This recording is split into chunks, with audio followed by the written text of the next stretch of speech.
believe in Jesus Christ. What is this? We talked before. I was telling you about the matrix of the language of Hebrew and things like that. Okay. So what's your strongest argument for the existence of God that does not involve personal experience? Mathematics, What about which mathematics? mathematics does involve personal experience, by the way. Um, I, Give me an idea of something that doesn't involve personal experience. When I Like, when I say personal experience, what I mean is like a personal anecdote about like a time where religion was super helpful for you, or a time where like whatever. Eventually, at its core, the way we learn stuff is always going to come from the perspective of the individual, right? Like I'm only able to know these arguments because I personally studied these arguments. So that's like in a sense personal experience, but that's not the sense of personal experience I mean when I ask people to not share their personal experience. well, I mean, I can show God in anything. So, like, you can just pick anything that you want because A you can kid show. with cancer. Yes, you can show God in cancer. Yeah, show me God in a kid with cancer. Oh, a kid with now it's a kid with cancer. It was a kid with cancer. That's what I said the first time. Oh, I thought you said cancer. Yeah, Um, kid with cancer. Go for it. yeah, I can't put it like I could just do cancer. You know what I I mean? thought Like, you said that you could find me God in anything. so I mean, yeah, you could say, hey, can you find God in Shabba-doo-goo-goo, what you good with it, you know what I mean? Like, you Yeah, could but do that that. doesn't refer to an object in the world, whereas a kid with cancer does refer to an actual object in the world. Okay, so it doesn't matter that you're using kid or dog or banana. You know what I mean? But cancer is a decay. So here's God in cancer. In Hebrew, the word for rot or decay, right, is mak. And the mirror to that word is quam, which means to rise or resurrect. So there you go. God is the mathematics of opposites, rising or decaying. Wait, so in what sense of the word? So this is just saying like, well, you see this phenomena, well, that's God. By this logic, you would accept Zeus because you can point to lightning bolts and say, well, well, that's Zeus. You'd accept Poseidon because you can point to the ocean and you can say, well, that's Poseidon. You can point to the sun and say, well, that's Apollo. So just pointing to a phenomena and then saying that's God doesn't actually prove that God is real. What's your evidence that cancer is like the absence of God? Yeah, I never said the absence of cancer and everything that you can mathematically see, actions, reactions. This is what God actually is. So determine how you're saying God, you like want it to be some personal thing or being or man, when God is simply relative direction. Like that's what God is. So like you'll see that God of this, or like the God of air, or the God of walking, the God of this, the God of that. It's just a general term. But in a sense, in the West, this is what you all do. You turn the general term into like a person. And actually, the most high God actually is a person, but the general term God, you all don't understand. I'm sorry. Do you believe in the God of the Bible, Torah, or Quran? Yes. Which one? Um, all of them. Am I Oh, faithful? Am I faithful to all of them? Is what you're asking? or do you believe? Which one do you believe in? I believe in all of the gods. I understand So what gods mean. Is what I'm saying to you. So you're is it asking me which one am I faithful to? That's what you really mean to ask. is it true that there's no God other than Allah? Um, that's like an oxymoron saying. The way that you say God in Arabic is Allah. So like that's not a name or anything. People think that that's a name, but it's not. So Wait. But it's but like you me affirm saying, because that's what the Quran says that there's no God other than Allah. well, So do you agree or disagree? that's what English translates, is what I'm saying to you. That's like saying there's no other God but God. Like when you say that to me, that's how I hear it. Because I know that the word God is Allah in Arabic. In Hebrew, is El Hayim. So that's like saying there's no other El Hayim other than El Hayim. It's an oxymoron. Yeah, that's nice, but you're just not really engaging with the question. Do you agree with the sentiment that's conveyed in that verse? I don't agree with how it's taken. You understand? I agree with the actual reality of what's being said. I don't agree what you think about it. You understand? Well, I'm not sure how you have access to my thoughts and what I think about it. I've asked you like nothing but questions in Oh, regards to it. So in because what of the sense do you West. believe in that? I mean, I'll tell you how I have access to your thoughts because, like, you operate as an American, and because I'm an American citizen, we are privy to similar things or relative things. I was privy to thinking, like, okay, when the Quran says there's no other God but Allah, thinking that that meant what you just asked me it meant. But now I know because I understand other languages that it's an oxymoron. It's like saying there's no other sky but sky. That's what that sounds like to me. That's not an oxymoron, that's just a trivial statement. So do you think that God is triune? I think that God is more than triune. So there's more than the Father, Son, and Holy Spirit. Yeah, absolutely. Okay, so that's going to be a pretty big problem, right? Do you believe in one God or many? Oh, I believe in one God. Okay, so the Father is God, the Son is God, and the Holy Spirit is God. We would have three gods in the same way that I'm a person, you're a person, and Danny is a person. We would Oh, have three that's different people. though. In what way? Now you're saying like I want you to understand when you try to explain these terms in English, it's not the same as in Hebrew. So like when even you say God, right? You're saying singular, but in Hebrew the word God is El Hayim, which is saying powers. So if you're asking me, hey, the Father, the Son, and the Holy Spirit are all powers. There's one that's even left out of that, which the English says that it's a power as well, which is love. So when you say, do I believe in the Trinity? I know that that word is just made up by English people looking through their Bible and pointing out what they figure is powers or God, but they don't understand. So like when I just say that, I think you're a little bit confused insofar as the Trinity, the Father, Son, and Holy Spirit, comes not from Hebrew but from Greek. yeah, I didn't say that that came from Hebrew. You I think it literally came. did. You literally said you talked about the Hebrew words. CJ, thank you so much. Appreciate that. WCJ. Well, So, now that we're ear blind to each other, I guess it'll be time for me to go. I'll try again another time. okay, I accept your surrender. Thank you so much for coming on up here. Make sure you're double tapping on that screen, sharing it with your friends, doing all that good stuff. Whoa, no way. But keep on double tapping on that screen. What's up, Warner? How's it going? How's it going, Ian? You good?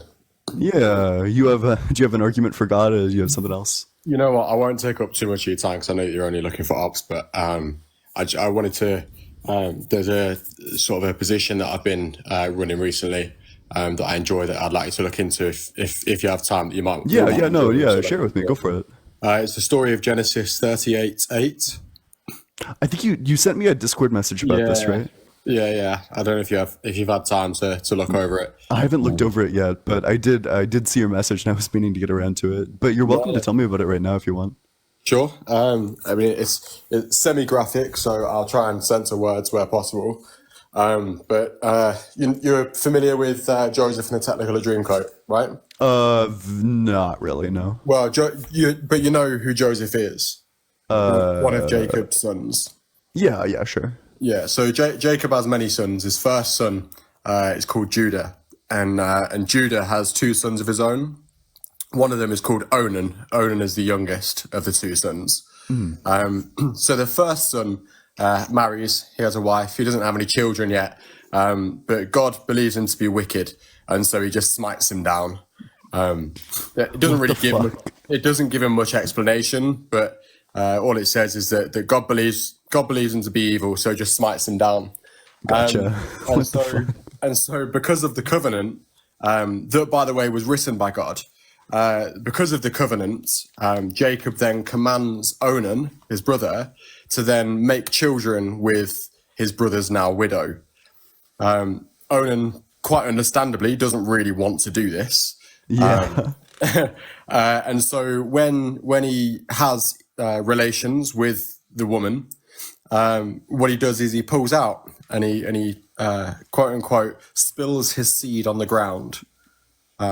Is what he decides to do. I think I have heard this story. And then he And just wait and he just says that over and over again, right?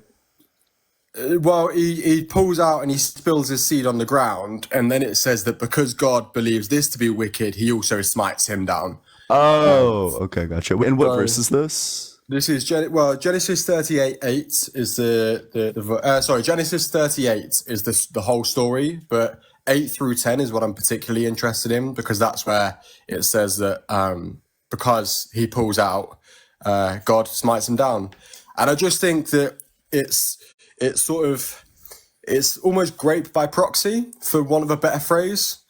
You know, God's Yeah. sort of forcing, I guess not forcing intercourse, but certainly forcing the result of the intercourse, and says that, well, if you're not going to do it, then I'm gonna smite you down. And not just this, the reasoning for him having to do this, because I've had a conversation with someone before and they say, well, you've disobeyed God. And sure, he disobeyed God, but the whole reason that he had to do this in the first place was because God unalived his brother. Yeah. He wouldn't have to do this had God not unalived his brother. Oh, sure. So that God has basically like set up this scenario where he had to do this. Well, first of all, how young was this brother? Is this like a baby brother? Or is this like a It doesn't. Okay, as far as yeah, I'm that's aware, it fine. doesn't say. Yeah, wait, that's no, that is like a pretty crazy story. But if God knows everything and he knows the results of his actions, then surely he should know that by smiting down the older brother, he would then force Onan into a position he knows that he doesn't want to be in, that would True. also result in him also smiting Onan down. So perhaps the covenant could have been written in a different way, or perhaps God, in the same way that God softens Pharaoh's mind, could have perhaps softened Onan's mind into making him actually have a child that he didn't want to have. Yeah, it does definitely seem pretty weird that he smites the brother, and then if he knows everything, then he knows that he's gonna have to smite, what is it, Onan? Onan, yeah. Yeah, that he's gonna have to smite Onan, and then so he smites the brother anyway, and then gives this command to Onan, which he knows he's not going to do, and then smites him. It does seem pretty weird, yeah. A command which, by the way, he wrote, because obviously God has written the covenant. It mentions further in, I think, Numbers. I forget the actual reference of it, but in Numbers and Deuteronomy, where they just kind of repeat themselves over and over again. I've started reading the Bible, and it's confirmed why I sort of turned away from it as a child.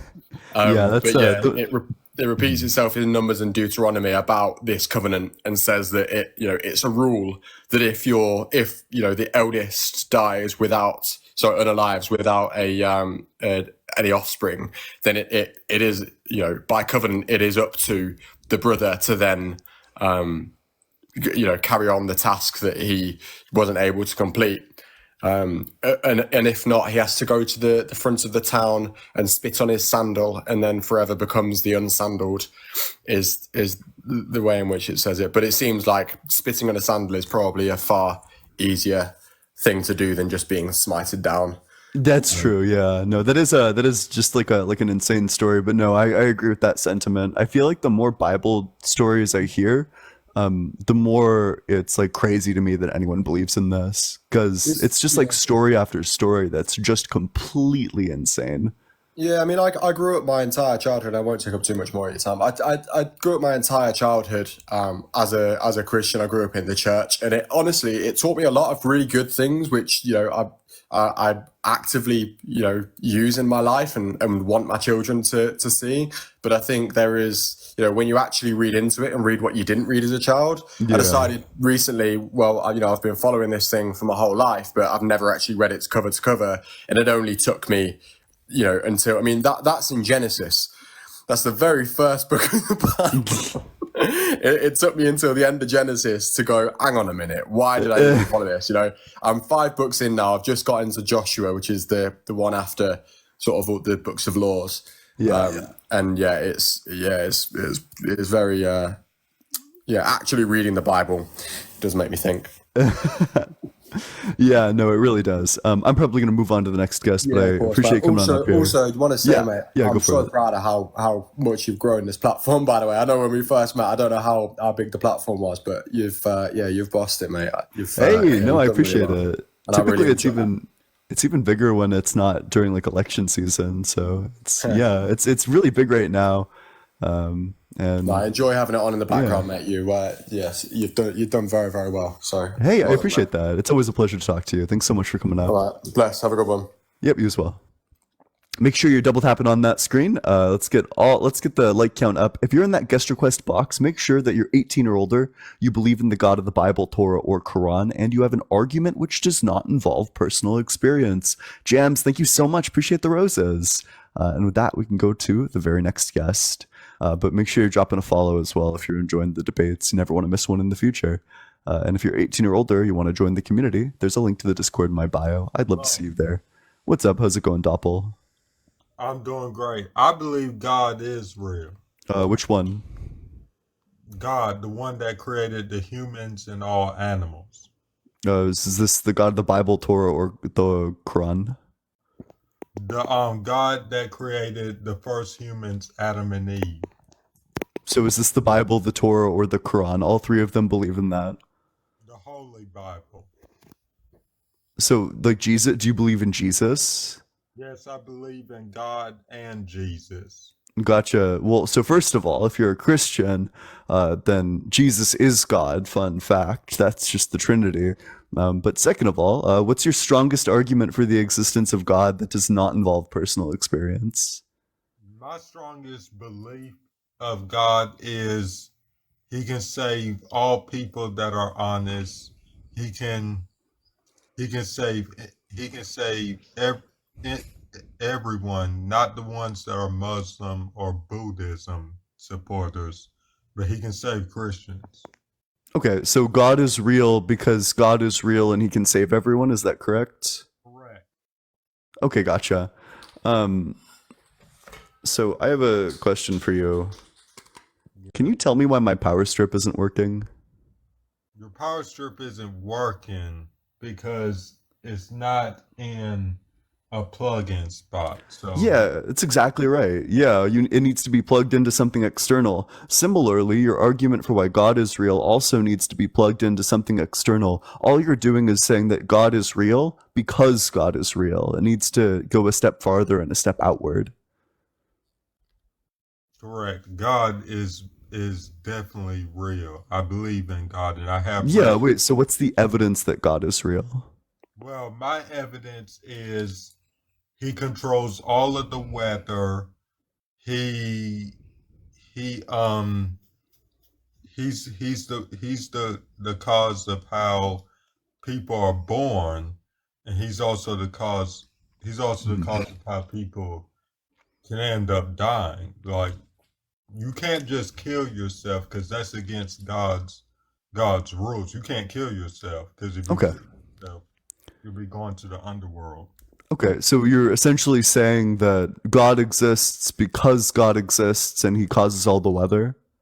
Yes, He causes The- all the weather, all the rain, snow, sleet, Mhm. and all the natural weather disasters. Yeah, okay. So do you think that like Zeus is real because he causes the lightning? I'm not sure about that because it's been years since I read anything about mythology. The last time I read anything about mythology was in 10th grade. However, I graduated 10 years ago. All right, well, I'm probably going to move on to the next guest, but I do appreciate you coming on up here. Make sure you're double tapping on that screen, sharing it with your friends. Dropping a follow as well if you're enjoying the debates. You never want to miss one in the future. And with that, we'll go to the very next guest. So make sure you're double tapping on that screen, doing all that good stuff. Hey, what's up? How's it going, Jackson? Hey man, how's it going? Doing well. How old are you? Eon. Is Eon your name? It's Ian. Ian, okay. All right. I guess my biggest argument for why I think God's real is what is it? I don't know. So you're going to know a lot more of the names and everything. This is just what I've heard pretty much. What is it? The 12 apostles, whoever they were, John, Luke, and all them.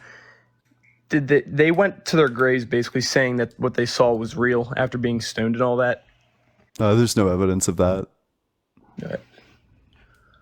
Okay, I guess I don't know too much of the evidence into it. So, I don't know if it was widely accepted or not. That would have been my only argument. But Yeah, so I the would only be pretty place where close it to says that is the Bible, which of course is the book that you're trying to prove. And you would need more than that to prove that. Okay, that makes Yeah, I sense. would just need like something external. Like if there was a historian who said that they did that, especially one from like around the same time period, then I'd find that to be pretty credible. So I think the historical evidence is that 3 of them were martyred, but none of them are known to be martyred in the name of the resurrection. So you just your evidence that it's true is just that they were martyrs. Unfortunately, there are martyrs for literally every religion. Okay, that makes sense. Yeah. All right, Do I you have appreciate anything your time. else? Yeah. Nah, not enough that I know of. All right. Well, appreciate coming on up here. Make sure you're double tapping on that screen. Let's get to 50K likes. Drop a follow as well. If you're in that guest request box, make sure that you're 18 or older, you believe in the God of the Bible, Torah, or Quran, and you have an argument which does not involve personal experience. Make sure you're sharing it with your friends, doing all that good stuff. If you want to join the community, there's a link to the Discord in my bio. It's discord.gg/allegedlyian. Love to see you there if you're 18 or older. And if you want to support the stream, the Venmo's allegedly-Ian, and the Cash App is just allegedly Ian. Appreciate any and all support. With that, we'll go to the very next guest. What's up? How's it boss? How going? you doing today? Doing well. How old are you? 37. Okay. And what religion? Pretty much Muslim. Okay. I don't know what pretty much Muslim means, but what's your strongest argument for the existence of God that does not involve personal experience? Okay, so okay, so pretty much just walking a straight line with God, bro. Like in a physical mindset, like not just thinking about, oh, I'm in my head all the time thinking about like this one God that is out there. You know what I mean? Like actually, the people around you, bro, the people that want to help you, bro, the people that are there positively to make you a better person. You know what I mean? Like those are the people, you know what I'm saying, that you have to open your eyes and you have to realize that, you know what, if these people believe in God and we believe in God, then obviously we're living in a world where we all agree that God is here. Oh, I don't agree that God is here. I need evidence. Do you have evidence? Yeah, that's what I'm saying. People that are naturally nice and people that want to help people, that is God energy, a positive lifestyle. And you can look even inside of the Bible. Look at the Bible. It's a positive. It's a, you know what I'm saying, the cross. That's a positive sign. If you take away Wait. one line, the lateral line, it becomes a negative energy, and then you go the other route, which is the devil. So it's like a polarity, bro. Like you have a choice. You know what I mean? And Wait, but people you're that a will help you. Muslim?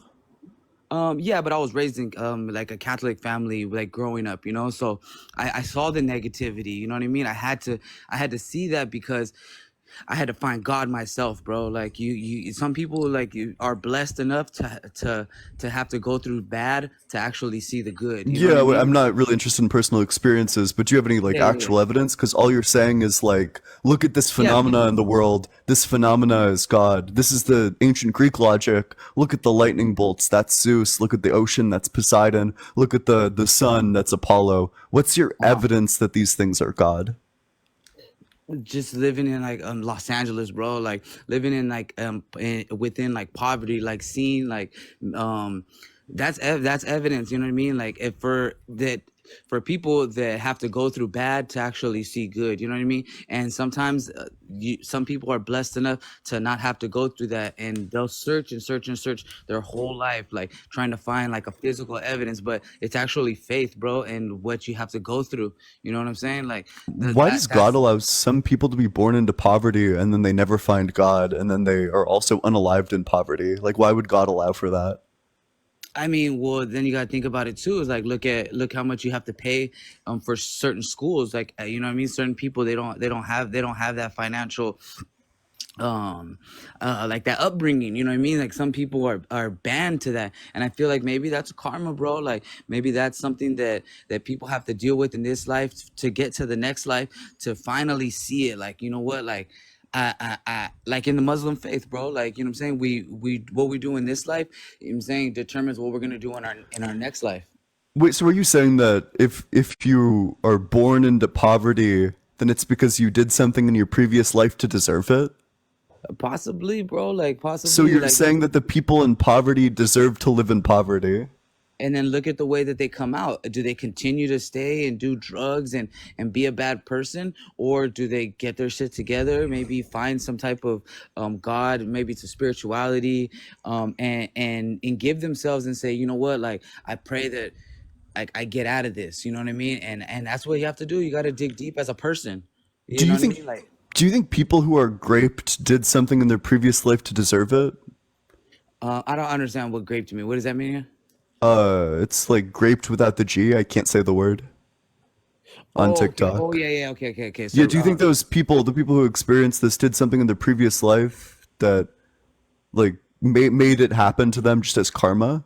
Um, yeah, yeah, because I've been with like a girl that has had that happen to her before, and she still turned out to be like a really bad like alcoholic. Like she never like even got any of her stuff like, I guess like together or something. But like, I would never want to like wish that upon anybody. And you're a really strong man for like having that mindset, because a lot of people like they do look past a lot of that type of stuff, you know. And I feel like people that have to go through stuff like that, man, like maybe they mistreated a woman, like, you know what I'm saying? Because talking about like men can also be raped by women too, you know. And what if he Yeah, was, yeah, and what if he was what if he was a womanizer his whole life, you know what I'm saying? Never gotcha. So did. you're saying that people who are graped deserve it?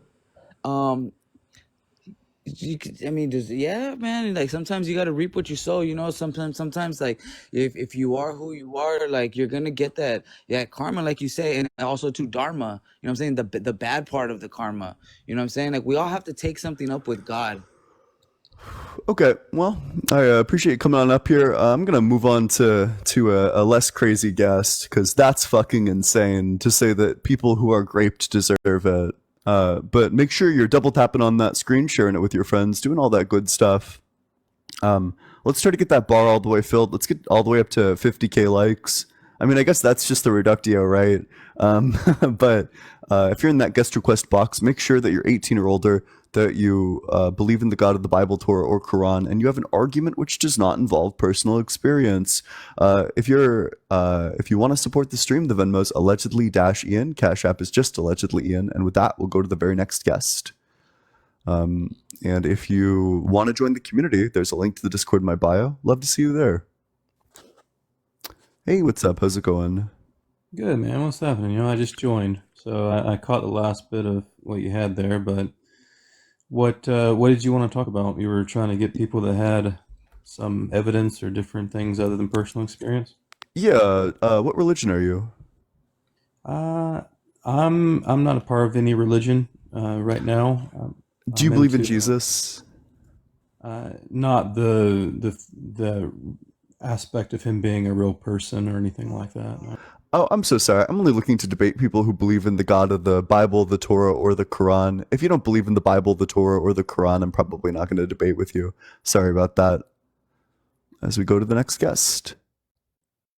How are Hey, you? what's up? Doing well. How old are you? 28. And what religion? Christian. Okay. What's your strongest argument for the existence of God that does not involve personal experience? My strongest argument? Yeah. Have you seen what's going on in the world right now? Biblical prophecy. Oh, yeah. Interestingly enough, the prophecy that was given is that Jesus would return before his generation ever passed away. But his generation did pass away and he didn't No, he return. didn't. You No, want, he wait, didn't. do you just want to read the verse? We can read the verse. Yeah, he says, "Verily, verily, I tell you, until this generation passes away, all these things must take place." Yeah, what does this generation Right mean? about, right? Hmm? Yeah, what does this generation So mean? he said, once all of these things happen, that's the key word. That he said, once all these things happen, this generation will not pass away. No, he says, okay, wait, let's just get the verse. Yeah, you can grab it and read it word for word if you want. I don't Yep. have my Bible right in front of me. Matthew 24:34.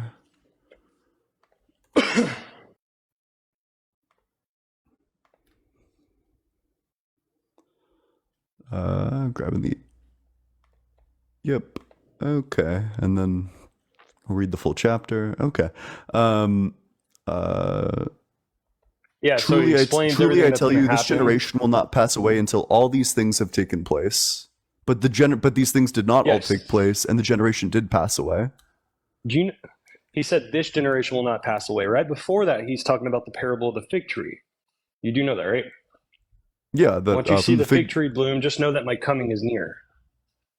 Yeah, so one of the things that it talks about, it says that he's going to return, but the generation will not pass away until he returns. But he didn't return, and the generation did pass away. So this is a failed prophecy.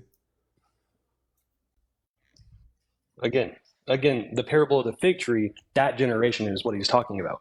Once you see its fig trees blooming, then know my coming is near. That's what he's saying. So obviously he's talking about Israel becoming a nation. In the book of Isaiah, he even refers to the fig tree and it blooming and being dormant for 2,000 years. That happened. So he said once. That's just that not the word that's generation- used. So if What that was the correct interpretation, it would have said, truly I tell you, that generation will not pass away until all these things have taken place. But what it said Have you is, looked up the truly I Hebrew tell word you, for this? this generation will not pass away until all these things have taken place. Have you looked up the Hebrew word for this? You do understand it means that too, right? Just depending on the I mean, translation you go to. we can certainly look. I mean, if you want me to bring up like someone who knows Hebrew, or no, not Hebrew, Greek, it would be Greek. Yeah, no, actually it is Greek. You are right. I don't know if it's Greek. We'd have to look at that. I'm curious, actually. I'd like to look into that. But no, so biblical scholars always talk about the parable of the fig tree. That's what they teach in theology, is Israel becoming a nation. That's what that's what quite a few scholars believe in, preachers and pastors. So if that's correct, then Jesus will return before that generation passes away.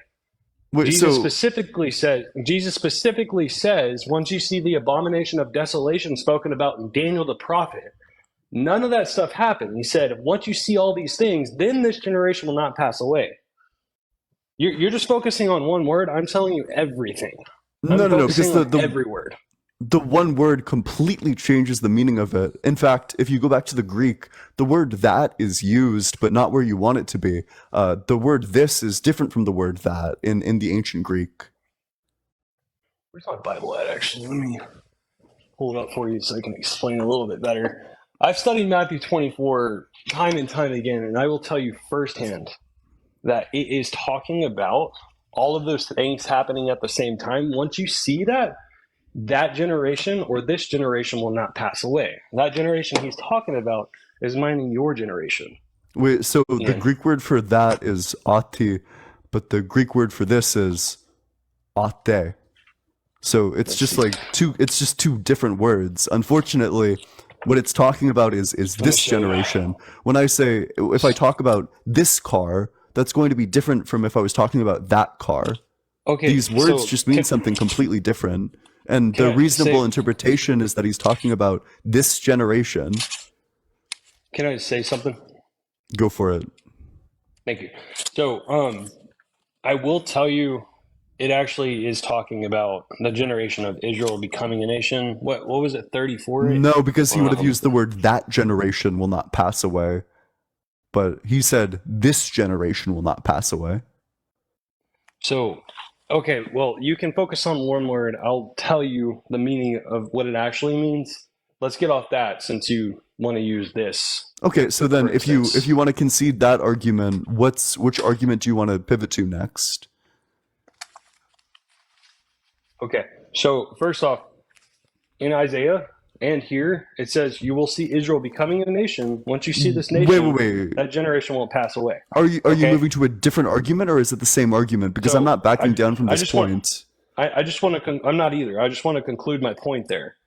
But obviously, you're not going to budge at all in understanding or have ears to hear. I mean, it doesn't really matter. He's coming back. You're going to bow down to him. We all will. Okay, that's So- nice. Wait, so this prophecy has not yet been fulfilled, to be clear? The So abomination even of if I'm desolation. fully wrong about the Greek translation, which I have no reason are. to think, this prophecy has not been fulfilled. Is that correct? The abomination of desolation is the only one left. Once you see that, then run. Gotcha. Wait. So okay, awesome. So this is a prophecy which has not yet been fulfilled. So why would I accept a prophecy that has not been fulfilled as evidence? You know, you can as soon as Christ comes back, then I can accept this as evidence. Well, let me answer that. Every single one has been fulfilled, even the fig tree, besides Daniel. That's about to happen. And that's my next argument. That's my next argument. So as soon as Christ comes back, then we can just cross that bridge when we come to it. But until then, the prophecy hasn't been fulfilled. It'll be too late for you, brother. That's nice, but I'm just interested in the philosophy. Okay, so the philosophy behind Daniel 9, or my next Grimlock, thank you so much for the $6.66 on Cash App. Hail Grimlock, hail 666, hail Satan. Big W Grimlock in the comments section. Let's get a W Grimlock spam going down in the comments. My next point that I want to give you is Daniel 9. It says, once you see the abomination of desolation spoken about Daniel the prophet standing in the holy place, then know my coming is near. Daniel wait. 9, So has this prophecy been fulfilled? It's currently happening, yes. Oh, wait. So who's returning? What do you mean, who's returning? Who is return? Wait, so whose coming is near? Jesus. Gotcha. So this prophecy hasn't been fulfilled until Jesus actually comes back. Little Sandy, thank you so much. Appreciate it. No, first we got to go through the 7-year tribulation, and then that's my next point. Yeah, wait. So after literally any of this, after any of these things happen, what you're asking for is historical facts. I'm giving you present facts. So let me say it first. If you that's really nice. Do you mind if you want to present me with the present fact of Jesus returning, that'd be really cool. Yeehaw! Thank you so much, Shari. It doesn't say Jesus is returning. It says God isn't real. I'm going to show you why God is real, because what the Bible that you're arguing against actually shows us that we're living in today's times. So people have thought that we were in the end of times for literally all of human history. Well, let me for all of history since the Bible, everyone thought that we were in the end of times. Well, you keep interrupting me. It's kind of rude. Do you mind if Trisha, thank you so much for the $5 on Venmo. W Trisha in the comment section. Appreciate that. Do you mind if I speak? Yeah, go for it. Without interruptions, if that's okay? Well, yeah, are you going to tell me about a prophecy that's actually been fulfilled, not one that's going to be fulfilled? Yes, and I will tell you about a prophecy that is fulfilled. Yeah, I will. Yeah, one that has already been fulfilled. Go for it. Yes, Daniel 9. It actually talks about red heifers with no blemish that will be sacrificed on the Temple Mount, and then the third temple will be built. We currently have those red heifers. That prophecy fulfilled. Red heifers with no blemish. We have 3. We've had 0 in over 2,000 years. Yeah, so the reason why they did the red heifer stuff is literally because the Israeli government wanted to appeal to evangelicals. Okay, let me tell you this again. They have not had a red heifer with no blemish in over 2,000 years. Yeah, and let me tell you this again. The reason why this happened is because the Israeli government wanted to appeal to American evangelicals. Okay, well, whatever you want to say, I'm just going to keep going, and you're going to have a reason why the Bible's incorrect, even though I'm showing you things that are in the Bible that was 2,000 years old is currently being fulfilled. And yet you still have a reason and another counter argument to say, oh, no, the reason why that's happening today is this, actually. I'm sorry that I have a counter argument. I apologize for having counter arguments. No, the only thing you're saying is no. The reason why that's happening today, I know Gideon, thank you so much for the galaxy. I appreciate that. W Gideon in the comment section. That's so cool. I know that's currently happening, Austin, but let's skip that. It's because of this, not that reason. No, I'm pretty sure the 4,000-year-old book is correct over you. I can make a counter argument. I can make a counter argument for anything that you tell me, including Kamala Harris isn't vice president, and I'll tell you why. I can give you a counter argument. I'm not interested in this like political waffle. Like that's obviously not true, but I'm not interested in exploring that conspiracy with you. But I can give you counter arguments for anything. Is my point. Even though I'm showing you a 4,000-year-old book, that you're even agreeing with me that these things are happening. You just have another reason why it's actually happening. Yeah, I mean, I'd be happy to set you sources that explain exactly what I explained. I can happily send you sources that explains exactly what I explained. I Yeah, guess wait. we're So at a buffer. would you have any like more arguments to Yeah, I do. prove it? Any like fulfilled prophecies? Yes, I just told you. Yeah, which ones? Red heifer with no blemish. And I've That's a already prophecy. explained to you why this You're is like incorrect. something that's artificially produced. Are you interested in a source on the matter? Okay, so yeah, you could send it to me. Yeah, so it is. The source is international.la.croy.com. In Jerusalem, the Red Heifer worries religious and political leaders. Discusses how this is literally just an attempt to appeal to American evangelicals. Gotcha. So Jewish citizens that do not believe in Christianity did that to appeal to American evangelicals? No, that's not the Correct. case. Do you even Yes, know? because that's their That defense is is so like false. Do you even know? it's Do you even connected know to the the defense Jewish of their belief? country. Yeah. The Jewish Wait, belief that yeah, they it's do not literally believe in the because Messiah. Israel they do is not doing believe in this Jesus. so that they get a continued American support. Incorrect. It's First a off, they don't political even believe maneuver. it. It's No. not a religious one. Do you even know who's building the third temple? No, I have no idea. Who is? The Temple Institute. So you obviously can't speak on this if that's the Oh, case. wait. So why does that change the facts of the matter that this It was changed the a facts of the miracle matter because artificially produced? you're going to a source that's saying one thing, but you don't even know who's doing it. That's Daniel, sad, thank you brother. so much for the $6.66 on Cash App. Hail Daniel, hail 666, hail Satan. Big W Daniel in the comment section. I Hell appreciate the hell out of that. Jesus. And If another I get prophecy, one that's 777, then I'd be happy to do that. and I'll tell you another one that's being fulfilled. You're actually a part of this one. Men's hearts will grow cold, and men Oh will yeah, become the fool lovers of says there themselves. is no God. Yeah, cool. And men will become lovers of themselves. And Wait, there's how a about perfect you? example How of about that. you give a real argument? Okay, I'll continue.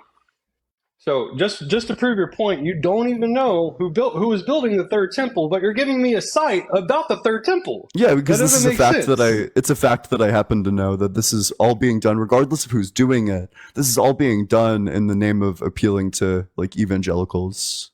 And then the second point, I mean, what's crazy is you're sitting here like actually trying to make an argument about Jewish people trying to appeal to Christians who they hate. Yeah, for That is so geopolitical false. reasons, because America is like the biggest supporter of Israel. Yeah, it's actually then- not that complicated. And then obviously the Israeli government, by the way, isn't even a part of this. It's the Temple Institute and the Jewish community. Did you know that? Yeah, it's still being done to appeal to evangelicals. No, it's not.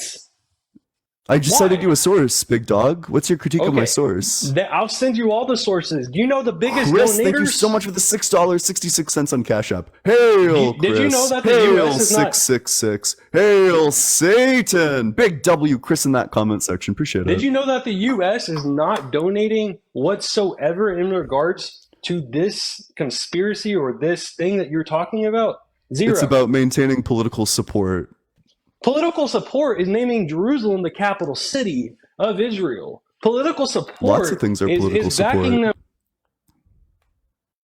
Political support is backing them up in the United Nations and saying we are Lots here of to things. support Lots of things are political support. Israel. Lots of things are political support. So, and then that's my other point. Yeah, So where do you the- want to pivot the fact to that next? you don't even know. The fact that you don't even know about that is sad, man. Like, do This some is, wait, research wait, before does you this like argue with bad somebody faith? that Does this knows. bad faith tactic work on anybody? Does like literally anybody ever buy this argument? That like, well, you don't know this hyper niche Buy what specific argument? detail, Christians- therefore that means That that, the you're Jewish wrong. community is trying to appeal to Christians? That the Jewish Yes, community is trying to appeal yeah. to Christians? Yeah, that's a bad argument. Yes, that's wait, because Israel a literally really relies bad on argument. American support. It's just basic Okay. geopolitics Question, do you even know what Jews believe in regards to what? in regards to anything? Do you know what their Jewish belief system is? Yeah, Okay, what is it? more or less. In regards to what? Which part are you interested in? Let's do this part. The Temple Mount, the third temple being built, and their Messiah. Let's go there. Yeah, so they believe that the messianic prophecies have not yet been fulfilled. What messianic prophecies? That the list of messianic prophecy, all the messianic prophecies that I think are in Isaiah, maybe. Although I'm not 100% sure on that. Just but that all the prophecies Sorry, I about couldn't hear who the your voice Messiah. was kind of screeching there. Can you repeat that? Yeah, that all the prophecies Yeah. about the Messiah have not yet been fulfilled. Okay, so all the prophecies about the Messiah haven't been fulfilled. Do you know what their belief system is as far as the Messiah returning? Yeah, just that it's going to happen one day. That No, it's not like the Jesus. characteristics. The characteristics of the Messiah. Yeah, so for example, that he would be the king of Israel. Yeah, that's correct. Yeah, so was Jesus the king of Israel? Yes, he's actually the King of Kings of Israel. Oh, yeah. Not the Oh, king wait, that wait. you're So can talking I about. can I get the verse that says that Jesus became the king of Israel? There's literally Lord in almost numerous verses. Yeah, wait, but the king of Numerous verses. Israel They call him specifically. Can I get the They call him Lord of not Lords, in like King a of metaphorical Kings. sense, in like a literal sense? Can I get the verse in a literal sense? In Revelation, it calls him the King of Kings, Lord of Lords. Oh, that's really nice, but can I get the historical time period where he actually ruled Israel? Well, so my belief system, yes, he's going to rule Israel he rules Israel right now, and he's going to rule Israel for 1,000 years. So can I get the verse that where he like literally rules Israel?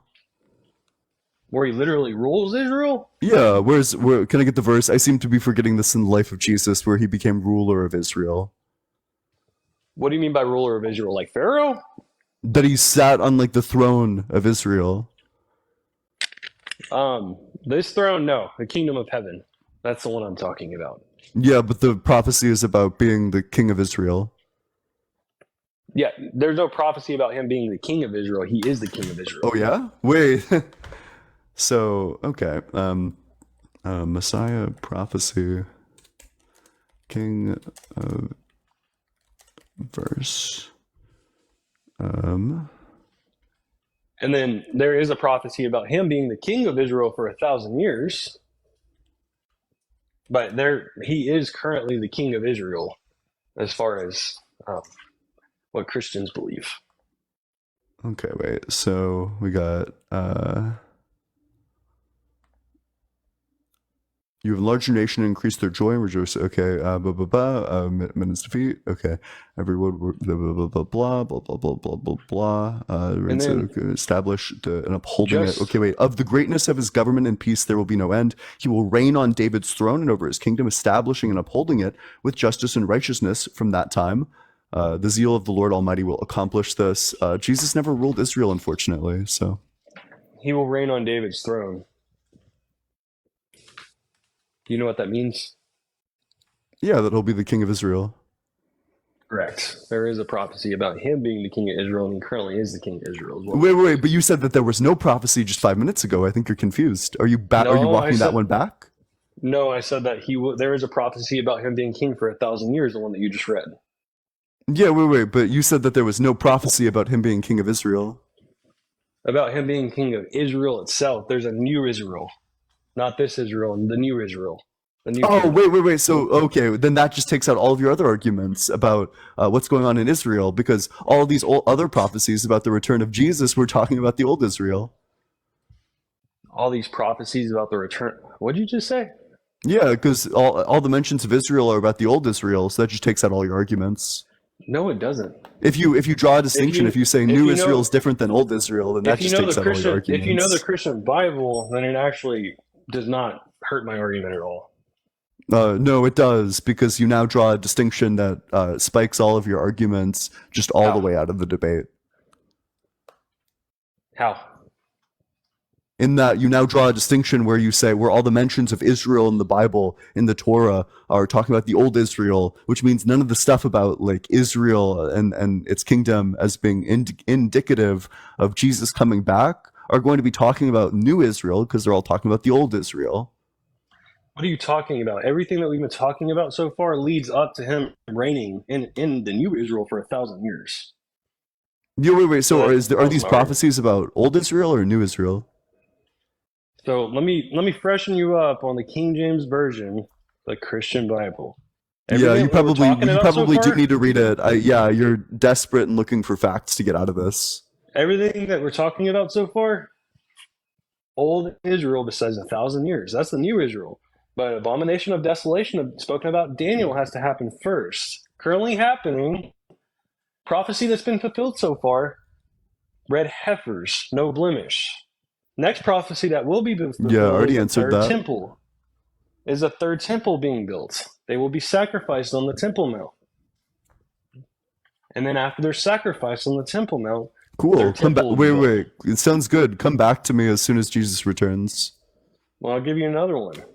Wait. It doesn't matter. Come back to me after Jesus returns. No, your argument is not Jesus returning; it's God being real, and I'm proving Yeah, it to but you. and so your argument, because you seem to be confused about it, is that the Bible is true because the prophecies are true, but the prophecies are not true until they've been fulfilled. What are you So talking until about? the I just prophecy told is two to you fulfilled with that the are return of fulfilled. God, I then just there's gave you two nothing. that are fulfilled Wait, but in the your actual time. thing that needs to be fulfilled is the return of Jesus.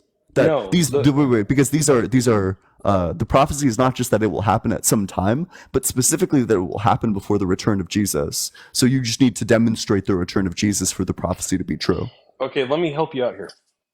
So you want to believe in it now while the prophecies are currently happening? Because once that prophecy is fulfilled, I Ian, don't this wait. is I'm not. I just don't care. I'm interested in the philosophy.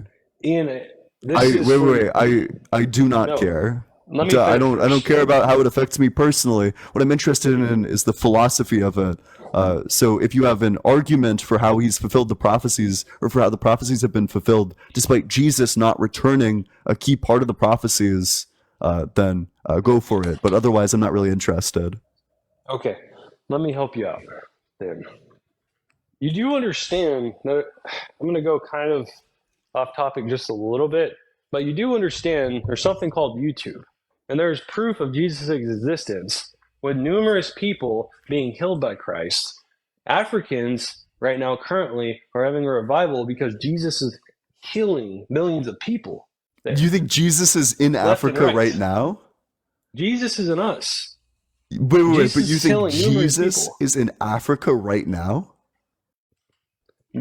Jesus, the Holy Spirit? Can I Yes, get Jesus, a the, citation? the Holy Spirit and Him currently healing people across the world is happening right now. I'm going to give you a prophecy just to help you out. The U.S. Mystery Babylon isn't going to be here soon. Oh wait, so So you this is need to come to Christ. another prophecy unfulfilled, another prophecy that you hope will happen in the future.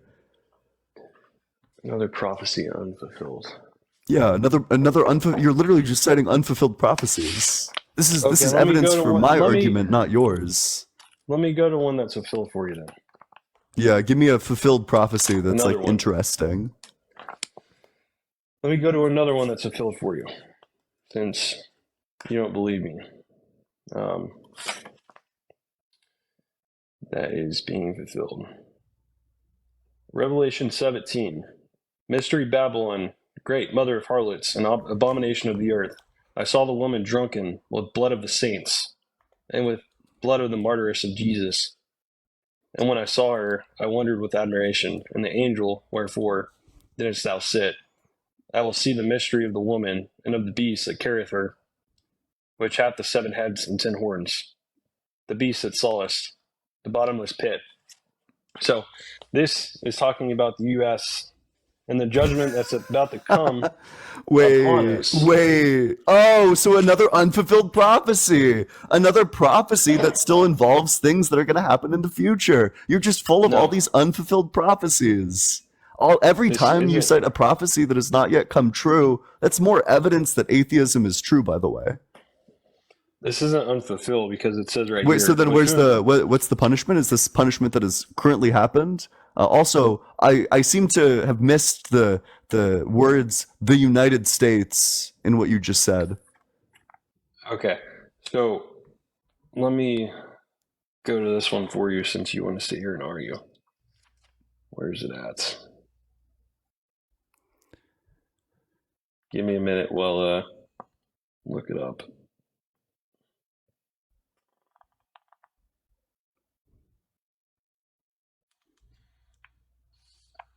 So, talking about the great whore sitting upon many waters, holding a cup. And then, obviously, you don't see it, but that is the U.S. That's currently what is happening right now. Sadly, Ian, like, you don't believe this. You're gonna have every argument possible Sure to not don't. to. Yeah, I don't know what the fuck this means. What this means is the U.S., God's done with us. The abomination, us killing, unaliving infants, God's done. He's not playing anymore. Wait, so I That's got what a that question means. for you. Are you referring to abortion, of course? Yes. Okay.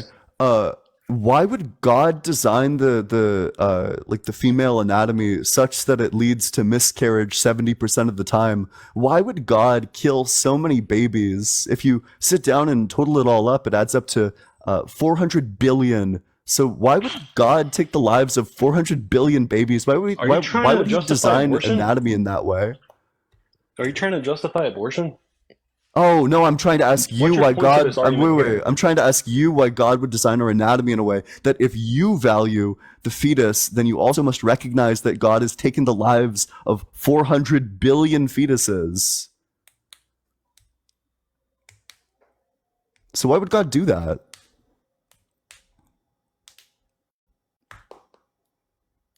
If you're off the app, I can't hear you.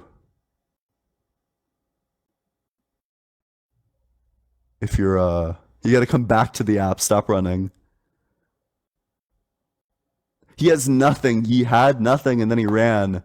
I think the worst part is that Gideon was literally in the guest request box. I should have dropped this guy and then tried to get Gideon up there. Well, so I mean, Gideon, if you're still there, I would love to talk to you about this or anything else. But yeah, that was pretty cool that he sent a gift. That's pretty rad. But make sure you're double tapping on that screen, sharing it with your friends. Try to get that bar all the way filled. Let's try to get it all the way up to, I don't know, 80K likes. If you're enjoying the stream, want to share it with your friends, then give that a go. So just drop a follow, do all that good stuff. If you want to support the stream, the Venmo's allegedly-Ian. Cash App is just allegedly Ian. Make sure appreciate that. And if you're in that guest request box, make sure you're 18 or older, believe in the God of the Bible, Torah, or Quran, and have an argument which does not involve personal experience. And with that, we can go to the very next guest. I guess it's not going to happen, but maybe it'll happen in the future. Who knows? Sherry, thank you. Appreciate that.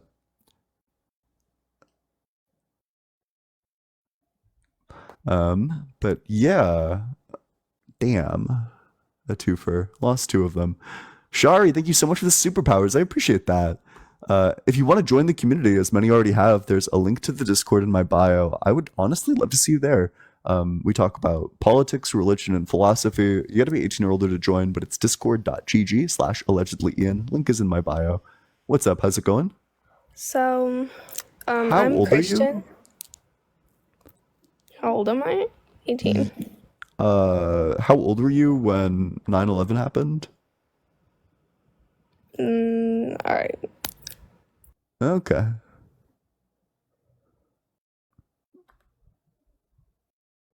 You got to be 18 or older. Sorry. If you're not 18 or older, don't request to join. Hey, All right, what's up? hold on, hold up. All right. Wait, So, how old are you? Wait. Okay, no. Wait, no. Hold No. When Bro, you don't try try to to mock me. when you try to rev Don't up try your to mock lawn me, you fucking when you Harry Potter little piece of shit. when Shut the you fuck up. when you try to rev up your Shut the fuck lawnmower. up. Shut the fuck up. Shut the fuck up. No. Hold up. Shut the fuck up, bruh. Shut the fuck up, bruh. Oh my god, When look. you're Unfulfilled when you're prophecy. Shut starting up the fuck up. when you're starting up your Bro, chainsaw. no. Okay, hold up. I got a good question for you real quick. Hold up. Look, I got a good question for you real Yeah, quick. go for it. All right, now. How do you know Satan exists? Tell me that. Come on. He doesn't. Okay, exactly. Oh, hell, Satan! Imagine, bruh. Imagine Wait, that. I don't know why you're raising your voice to mock me when my voice is deeper because than I can, yours. because I That's can, okay. bro. If you want to be out of have line to with raise my voice to reality do it. with that, in addition to your religious beliefs, you're welcome to be. In addition to your religion, bruh, shut the fuck up, bruh. Do you even know the prophecies of God? Do you even know that? Tell me. Yep. Did you know that the prophecy is unfulfilled and is impossible to be fulfilled? Yup. So you said yup. I didn't say Oh, you said yup. I yup? said yup. Oh yeah, because I'm mocking you. Shut the fuck up. Gotcha. Yeah. Wait. So do you want to take like a big deep breath? Because you seem pretty upset. I'm sorry if Oh my yeah, content has. I am pissed off. I am I'm pissed sorry if off. my content has upset you this badly, but let's just take a deep breath. It'll be okay. No. You know what? So, what do you? Okay, let me ask you this real quick. Okay, what do you have against religion of God? Tell me that. Oh, I just think it's untrue. Oh, you think it's untrue. So now you have to come and mix in to try to get proof. You're telling me that? Yeah, I mean, I'd love to hear what people's arguments are. I'd love to have a little debate about it with anyone who's interested. Oh, so your debate is basically coming into useless arguments. I don't think they're useless at all. I think philosophy is extremely useful. No, I it's think for that you. if you It's for engaged you, in useful, not philosophy for us. a bit more, you'd be able to have a better argument for your beliefs. If you like Okay, being but logical now, in your okay, beliefs, but if you listen, like doing you things for no, reasons, hold up, Batman. hold up. So you came in disrupting our beliefs If you don't like it, for just to scroll. make you to make yourself feel good. If you don't Just like to it, like fucking start scroll. an argument for no reason. If you don't like it, scroll. If you don't like it, scroll. So, why did God say that it's okay to own slaves? Say it Oh, again? don't Say it let again? your mom hear you. Why did God say it's okay to own slaves? Okay, but what does your religion say anything about mocking ours? Tell I me don't that. have a religion. Oh, you do? I Or is certainly it don't. it's atheist? It's Yeah, atheist. it's not a religion. A religion believes in supernatural stuff. I'm a naturalist, as are most Waarom maar atheists. yes iets anders vanochtend? Oh no, your mom walked in. That's so sad. Bro, I don't Why really did care. Do you think I care? why did God say that it's okay to own slaves? To own slaves. Where did they say to own slaves? Leviticus 25:44 through 46. Waarvan jij los mij uit en laat ek doen wat ek doen. There we go. Yes. Okay, tell me. Okay, let me go search this up. Wait, what did you say? Leviticus 25:44 through 46. Do you want to read for the class? Alright, let me just boot on my PC real quick. Yeah. Because I don't believe you at all right now. Oh, well, you're in for an unfortunate time. We'll see. I look forward to you getting really quiet and submissive in just a second. In just a second. Yeah. I'll read it out loud. Let's see. Hold up. Yeah, let's hear it.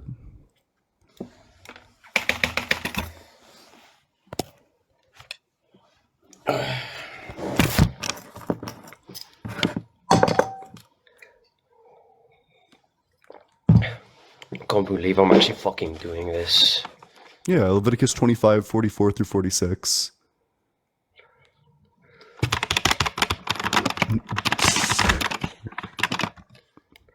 You got a fucking typewriter over there? No, I got a mechanical keyboard. It's loud. For a Okay, reason. gotcha.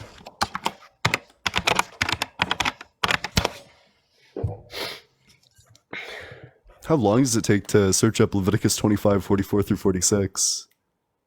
No, PC is slow. It's slow as fuck. Okay. Alright, it's starting up right now. Hasn't even started. I can just read the verse to you.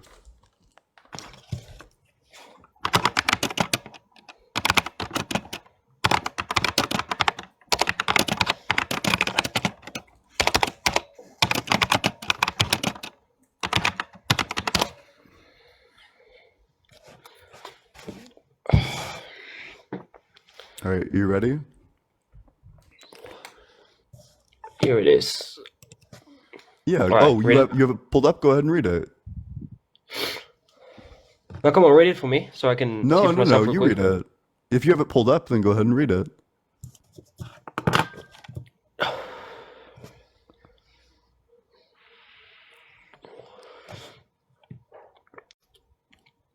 A male and female slaves are to come from a nation around you. From them you may buy slaves. What the fuck? You may also buy some of the temporary residents living among you and members of the clans born in your country, and they will become your property. You can make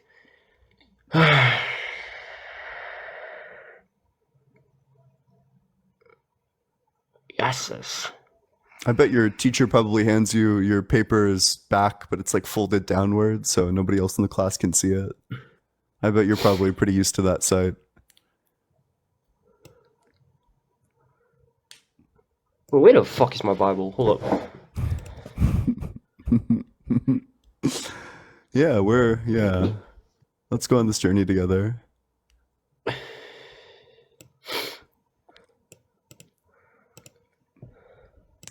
Anyway, I'm not going to change my mind from Christianity, you know that. Yeah, wait, so why did God say that it's okay to own slaves? I don't know, but I'm not going to change my mind from Christianity. Yeah, wait, so do you think slavery is ever okay? Nah. Oh, so then God said it's okay to do something that's not okay, so God's wrong?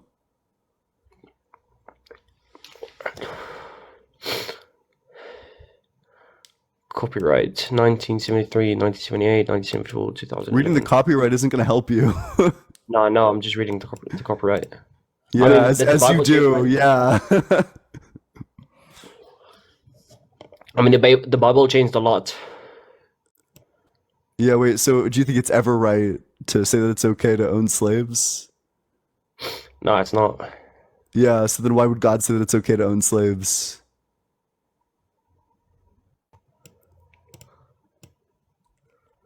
No, what the fuck? No. Hold on. Let me. Yeah, it's like that. You know Ninjago. You know that scene in Ninjago when that one fucking ninja realizes that he's like a robot, and then he's like looking down at the plans, and he's like, "No, this can't be." That's like that's like the moment that you're literally having that moment right now. Where the actual fuck is this? What the fuck?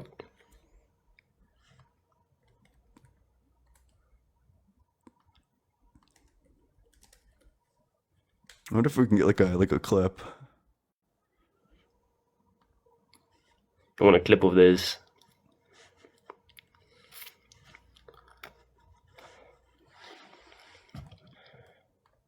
Yeah. Right.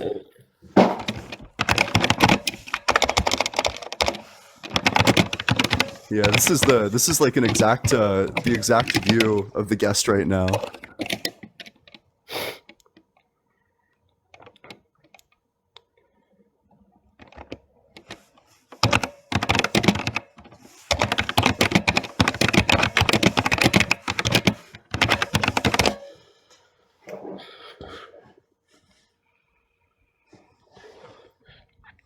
Yeah, don't ask how I got that security camera inside your house. There is no cameras in my house in any way. Anyway, So then how did we get that of you just now? that's not even me, bruh. No, really?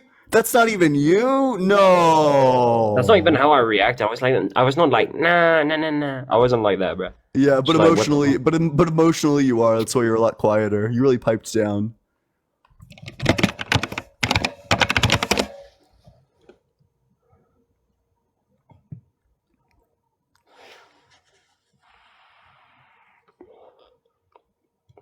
Well, let me see the South African side real quick. The South African side. Yeah, my language. Okay.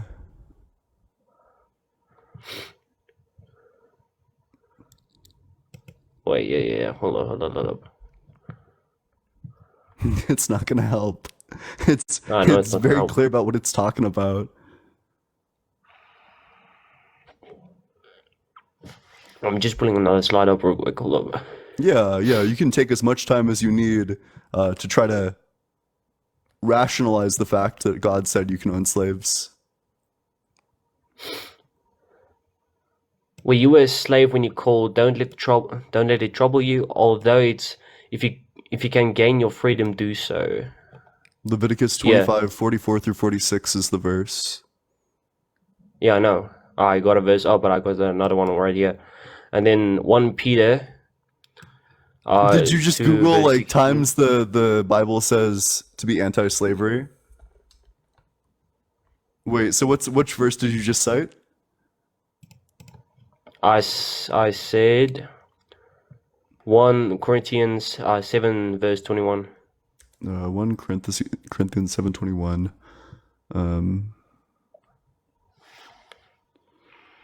All right.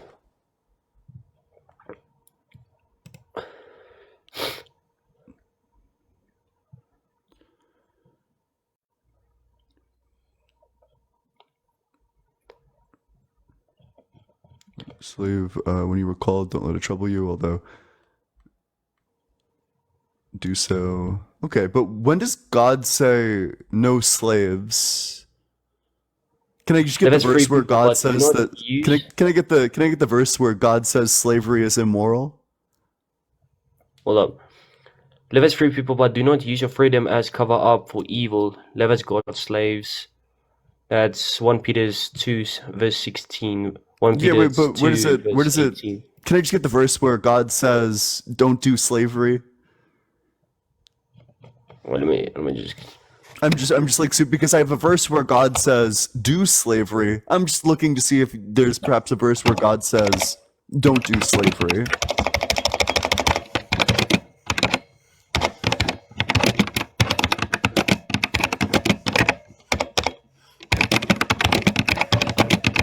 Damn, I wish I had my mechanical keyboard. Fuck, I wonder if it's around here somewhere. It sounds beautiful. Hell yeah, let's go. Alright. We gotta put up a score on Type Racer or something.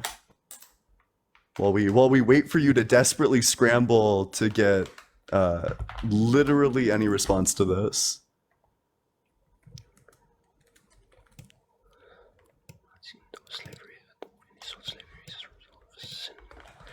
Alright. God doesn't condone nor does he endorse slavery of any sort. Slavery is a result of sin in the world, as in the case of Israel being held in slavery. God set them free. This shows. I was like, okay, there's something else.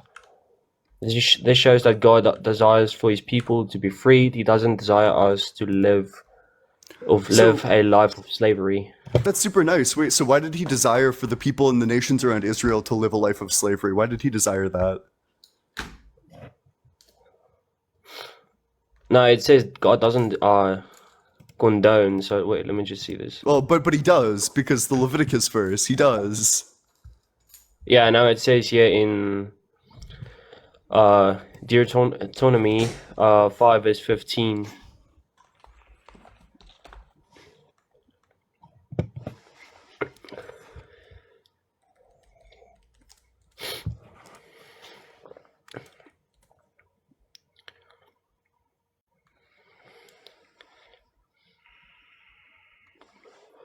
Wait, so this doesn't help you at all. It says, remember that you were slaves in Egypt and that the Lord your God brought you out of there with a mighty hand and an outstretched arm. And the conclusion that God wants you to take away from this, therefore the Lord your God has commanded you to observe the Sabbath day. It doesn't say, remember you were once slaves, so don't own slaves. It says, you were once slaves, so observe the Sabbath. The fuck? This doesn't help you.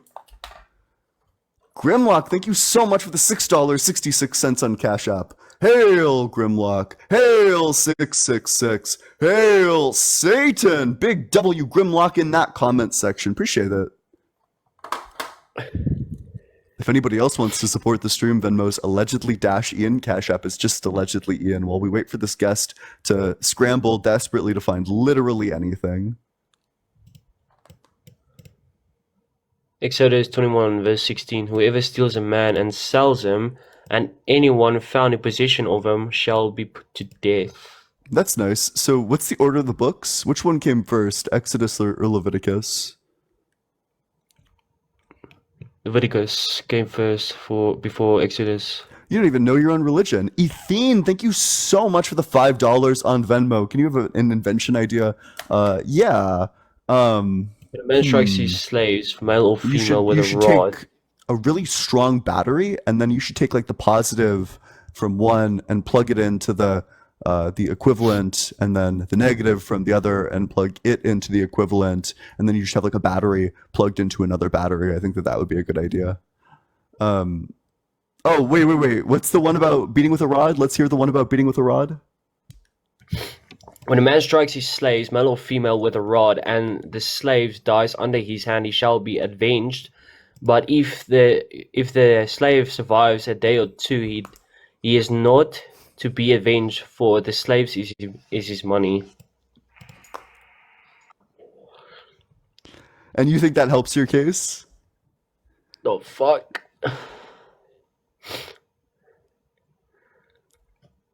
So do you think that this Joshua, thank you so much for the $7.77 on Venmo. Jesus is Lord. Hail Christ. W777. I appreciate that, Joshua. Thank you so much, Joshua. And thank you so much, God. Appreciate that, Joshua.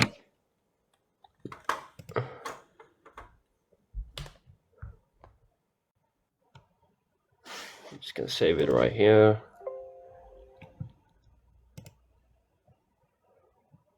Yeah, you've really simmered down. If you're stumped on the slavery verse, do you want to go through some more verses? Give me another visual quick. Hold up. Yeah, let's do the God. This is a good one. I think it's Numbers. What's the bear verse? No, it's Kings. 2 Kings 23:25.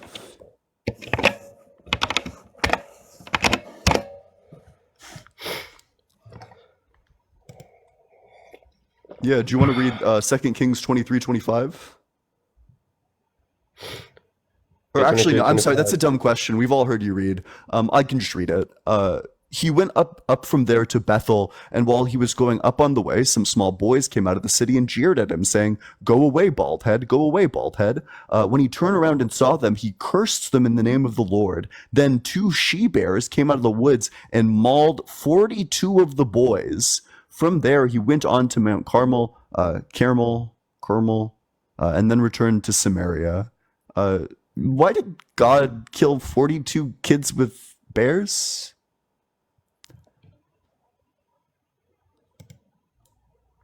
I'm reading the verse for myself too. What the fuck? Yeah, pretty crazy.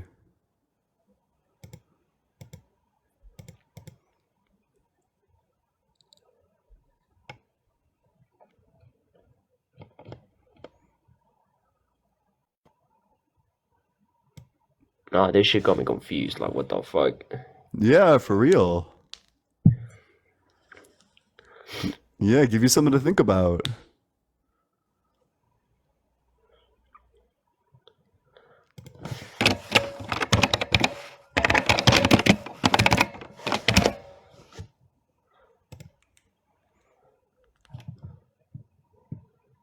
Thank you so much for the subscription. Appreciate that. Welcome to the community.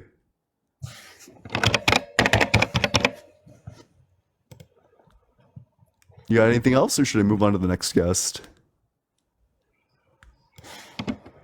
Let me just save this.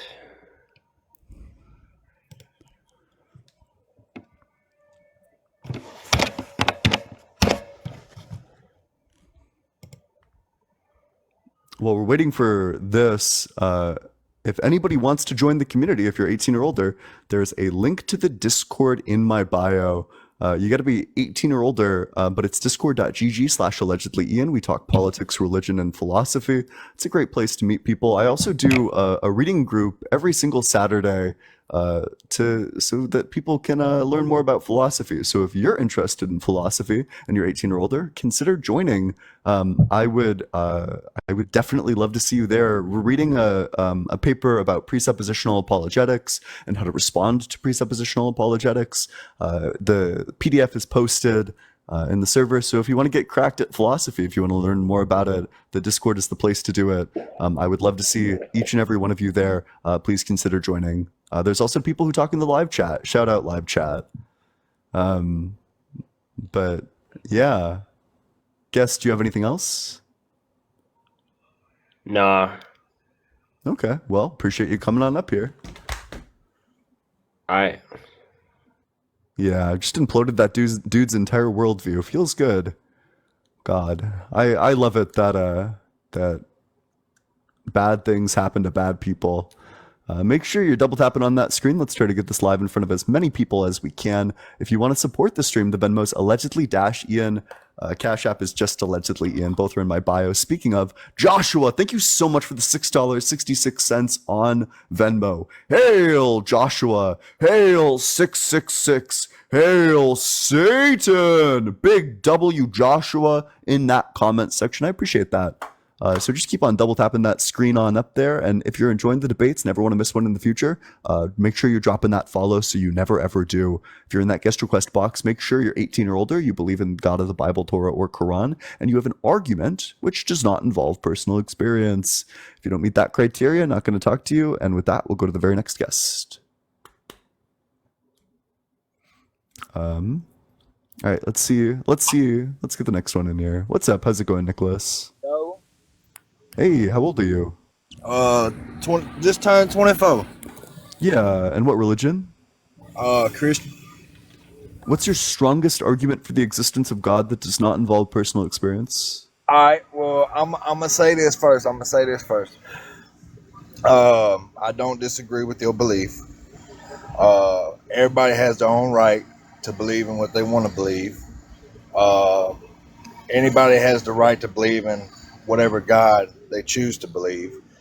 I was born in a Christian home, so that's what I'm gonna believe. That's the way I was raised. So if you were raised to think that like punching babies is good, does that mean that it's reasonable to think punching babies is good? Well, no, but I do wanna. You was talking to that young fella you was just talking to. I wanna. You're muted. I don't know if you know that. Can you hear me? Yeah. I don't think it's gonna let me do it. But I was reading on something on what you guys were just talking about. I forget what verse you were just. Which one was it again? The King's verse, 2 Kings 20. No, the slavery. Oh yeah, Leviticus 25:44-46. Elaine, thank you so much for the subscription. Welcome to the community. I'm glad you're here. If you were to go back and actually do now, like I said, I don't disagree with your belief. I mean, everybody has the right to believe in what they want to believe in. But if you was to go back and actually do the homework on it, you will see that that part of the Bible was not created by the Jews. Who is that part of the Bible created by? Okay, I'm finna back out. It might mute me, but let me go back and read it again, and I'm gonna come back and I'm gonna read it to you, okay? Yeah. Well, you need to be on the TikTok app in order for me to hear it. Yeah. But... I'm on the TikTok app, but when I open up the Bible, I think you're not going to be able to talk, but you can just tell me the name of who wrote that, because I'll tell you what, it says at the very top of it, the Lord said to Moses, the top of Leviticus 25, literally says, then the Lord said to Moses, and then all the rest of that. So God did give this to Moses, who then gave this to the Israelites. So this is in fact God telling people that slavery is fine. Okay. This is it right here. It says, Book of Leviticus. You gotta excuse me, I got a speech problem. The book of Leviticus, the third book of the Old Testament.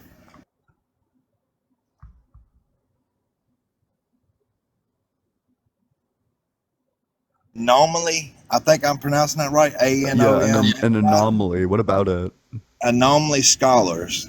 It was not created by Jews. According to what? It says the rest of the Old Testament, that part there is besides Leviticus, it was created by anomaly scholars. and what's not Anonymous? an anomaly. I might be pronouncing that wrong. Anomalous? A CJ, thank N you so much. Appreciate that. A WCJ. N O M L Y. Anomaly. Yeah, okay, anomaly, yeah. It was created by anomaly scholars. I just don't know what that And means. I'm right with you. I don't know what it means either, but it does. It refers back to the ending that it was not created by Jews. What else did it say? One second. Wait, so does the Bible contain lies then? Well, this is the way I put it, and this is something that I've honestly learned, and this is not even having to come from the Bible. We can honestly say that the Bible was created in God's time. The Bible we have today is nowhere near the same as the Bible that was first ever created. So You the understand me? Bible contains lies. Not necessarily, but more of shorted and abbreviated. Is it true that God said it's okay to own slaves? In a way, if you was to look at it, all right, what was it? It wasn't the Jews. It was the God. What was the I'm not even gonna lie to you. I can't even think of what the people would have been referred to as, but it was a certain group he was referring to keep everything balanced and tell them, hey, look, y'all seem to already be doing this, so you do this and you leave us alone, and we'll continue to live my way. Okay, so God had no problem prohibiting certain actions. So which one is worse, owning slaves or eating shellfish? You know what? Don't laugh at me. I don't even know what a shellfish is. Oh, okay. Yeah, I'm sorry. I don't know what that is. Yeah, But look up like a now, specific definition. I don't believe in slavery. I mean, I don't believe in slavery at all. I mean, I got a mixed child. Right. My wife is black, so I don't Okay. believe in slavery or any of Yeah, that. yeah, that does racial or mean that nothing like you're that. incapable of racism. Yeah. Yeah, No. Okay, but wait. So like an oyster or a cockle or like a crab or a shrimp. So either a mollusk or a crustacean. well, I'm gonna tell you this. I'm gonna tell you this. I don't. You might know this. In the Bible, correct me if I'm wrong. In the Bible, it says we shall not eat. What is it? Pork? Is it? I think so. I believe it is. It's pork, and there's a couple other things. But do people that are Christians don't eat pork? I mean, you do have some that honestly probably live by the Bible, by the book, by the Ten Commandments, all So in one. so which one's worse, eating shrimp or owning slaves? I think owning slaves because I'm gonna eat some shrimp. Yeah, so why did God say not to eat shrimp, but did say that you can own slaves? Well, I can't answer that, but if we was to refer to as the in the Bible, it says do not eat pig. Are you familiar with that? That sounds plausible. In the Bible, it says you shall not eat pig because what pig is? Pig is pork. Pig was I forgot. I'm not going to try to say because then I'll be giving false profit. But the pig was considered something as a farm animal, and it was really never meant to be eaten. This pig will take care of your garbage. This pig can take care of your manure or whatever, your dead people, et cetera, et cetera. So it wasn't really meant to be eaten. And in the Bible it says, do not eat the pig. But I don't know. I'm not going to sit here and say, yeah, they looked at the pig as a prophecy or any of that. But I am going to say, as far as what you were referring to, vice versa, we're going to just refer to a pig. Yeah. Yeah, so why would God ever say that it's okay to own slaves? Well, just like I said, I can't seem to find it, but I was reading along with you guys, and it's a group of people he was referring to. Basically, and I want to say it was the same people that had God crucified on the cross. They had their own laws. They didn't believe in God. The Romans? I believe it was referring to the Romans. I honestly want to say it was referring to the Romans. The Romans didn't exist. Give me 1 second. Hold on. I can show you. Hold on. I mean, I show you. Hold on.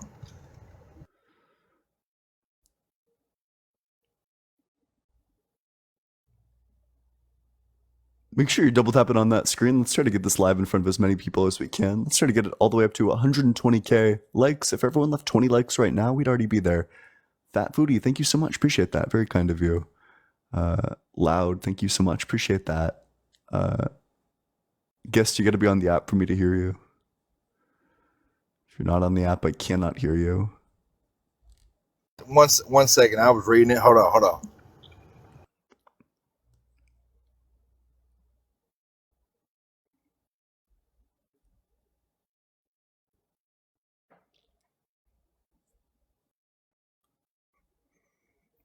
Okay, does the oh shit, MOSIC?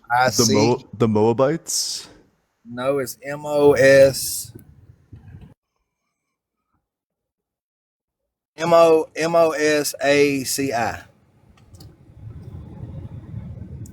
The Moesic law.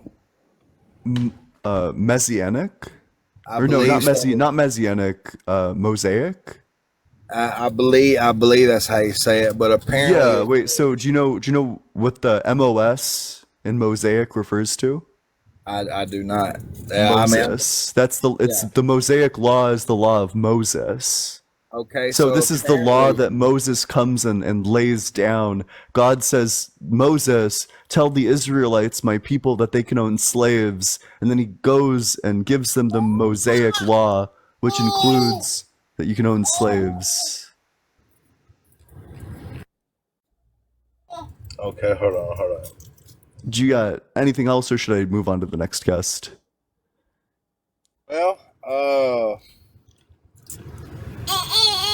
I mean, really, just like I said in the beginning. I mean, I don't hate you. I mean, everybody's got their own belief, but at the end of the day, I'm gonna choose to believe what I believe, and you're gonna choose to believe what you believe. I mean, hey, no hard feelings. Yeah. All right. Well, appreciate you coming on up here. Make sure you're double tapping on that screen, sharing it with your friends. Let's try to make sure you're dropping a follow as well if you're enjoying the debates. Don't want to miss one in the future.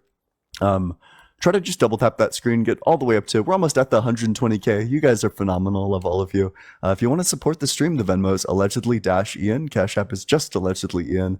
If you're in that guest request box, yeehaw! Thank you so much, Perfect. Appreciate that. If you're in that guest request box, make sure that you're 18 or older, you believe in the God of the Bible, Torah, or Quran, and you have an argument which does not involve personal experience. And if you want to join the community, as many already have, there's a link to the Discord in my bio. Nothing would make me happier than you coming and joining. And with that, we'll go to the very next guest. We talk about politics, religion, and philosophy, and I also notify you every time I go live in the Discord, so those are reasons to join. What's up? How's it going, Azzy? Good, and you? Doing well. How old are you? I'm 22. What year were you born? 2002. Okay. What religion? I'm Christian. Okay. And what's your strongest argument for the existence of God that does... Oh, I'm sorry. Wait. What year did you graduate high school? Like in 2020... I think it was 2022 or 2021. I'm not too sure. Okay. So what's your strongest argument for the existence of God that does not involve personal experience? Okay. Also, wait, I'm so sorry, because you do, and I apologize if you do sound quite young, and maybe it's just your voice, but also it's like the hesitancy. Hey, what's up? How's it going, Joshua? Hey, how's it going? Yeah. How old are you? Oh, Is that like a Walter White mask? I'm 80.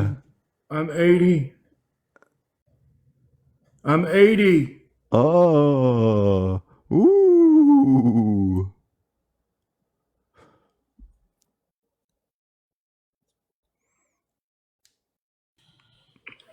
What's up? Hey, how's it going? How old are you? I'm 18. And what religion? Christian. Okay. What year were you born? 2006. Okay. What's your strongest argument for the existence of God that does not involve personal experience? I don't believe in the Big Bang. Think about it. It's no way a bang can just form a intelligent human like us. All these animals, thinking animals. It's no way a Big Bang can make that tree out there, make the air move how it moves. Everything has to have order. It can't even be two perfect beings. Everything Jesus said in the Bible, Yeehaw. Thank you so much, Art. it can't be two perfect beings. If it was two perfect beings, everything wouldn't even go right. Like, you know what I mean? And it would be no love. Cause God, God it can only be one perfect being. You agree? No, I don't really believe in like a perfect being, like an existing perfect being. That seems kind of silly. But so just saying I don't believe in the Big Bang isn't an argument for God. Well, it actually is, because how could everything come about? What would you say? We didn't just magically poof appear here. How could everything come about? Yeah, so I mean, we came from our parents. If you go back long enough, But our where did they come parents from? came via a process of evolution. If you go back to the start of evolution, all the evidence points to abiogenesis. If you go back even farther, then you'll get to the rapid expansion of the universe. And if you go even farther than that, there'll be another universe that went through like a rapid expansion and a rapid contraction. And if you go far into our future, our universe is going to rapidly contract in a big crunch. So where did all that come from, though? It's always existed. Then you just proved that God exists, because God always No. existed and He created all this. Everything has to have a creator. Everything has to have a beginning, but God has no beginning because God isn't affected by time. Yeah, that's nice. So the universe is not God. God is specifically an entity who has a mind, who is all good, all powerful, all knowing, and who created everything. But the universe was not created. It doesn't have a beginning. So just because the universe is eternal or like has rather always existed, doesn't mean that the universe is God. That's just silly. The universe couldn't be God. God is God and Him alone, because the universe doesn't have a mind, but God has a mind. Not saying God is a physical being, but God is an intelligent entity. But the universe is just something that God created, And What's the evidence for that? It's a lot of evidence that God, you got the Holy Spirit. I mean, people speaking. What's the evidence for the Holy Spirit? I called on you. Say we can't bring up personal experiences. I don't find that fair, because even if I follow the Bible and everything Jesus said, and from my personal experiences, I mean, He's not a liar. Everything He said is wise words. I mean, I can't disagree. Okay. In the Bible, it says that if your kid is lazy, you should kill them. Were those wise words? Where does that say in the Bible? Oh yeah, let's look it up. It's in Deuteronomy. All right. And I heard you say something about God said it's okay to have slaves. If you want to think about it, we're all slaves. You go to work and work your 9 to 5. Hold up. When you go to work and work your 9 to 5, and your boss hire you, you're his slave. But at the same time, God said, slaves, respect your master. He wants us to respect our slaves, because if we show respect, then that's showing love. If we showing love, then you find favor with God, you find favor with humans. And the slave owners don't disrespect the slaves. And that's just love. So we all really slaves. We slaves to sin. Yeah, I don't take slavery to be a metaphor. I take it to be like a literal fact about history. I don't think it's like very responsible to be comparing the fact that we go to jobs to literal chattel slavery. In chattel slavery, slaves were systematically graped. Lots, Hold on, like hold on, hold on. I'm not widespread, gonna lie. I'm lots not of gonna lie. them. Hold on, hold on. I don't mean to That cut you off, doesn't but happen. I'm not kind of educated on all these big words. You got to kind of dumber it down for me. You know what I mean? Which word are you cut up on? System, whatever you just said. Yeah, so there was an intentional effort made by slave masters Yeah. to grape both male and female slaves to kill their spirits. Unless your employer is graping you repeatedly with What the does intention graping of breaking your spirit, I just don't think that there's an analogy in terms of the harshness here. And also, slavery is just owning another person as a possession. Your employer does not own you as a possession.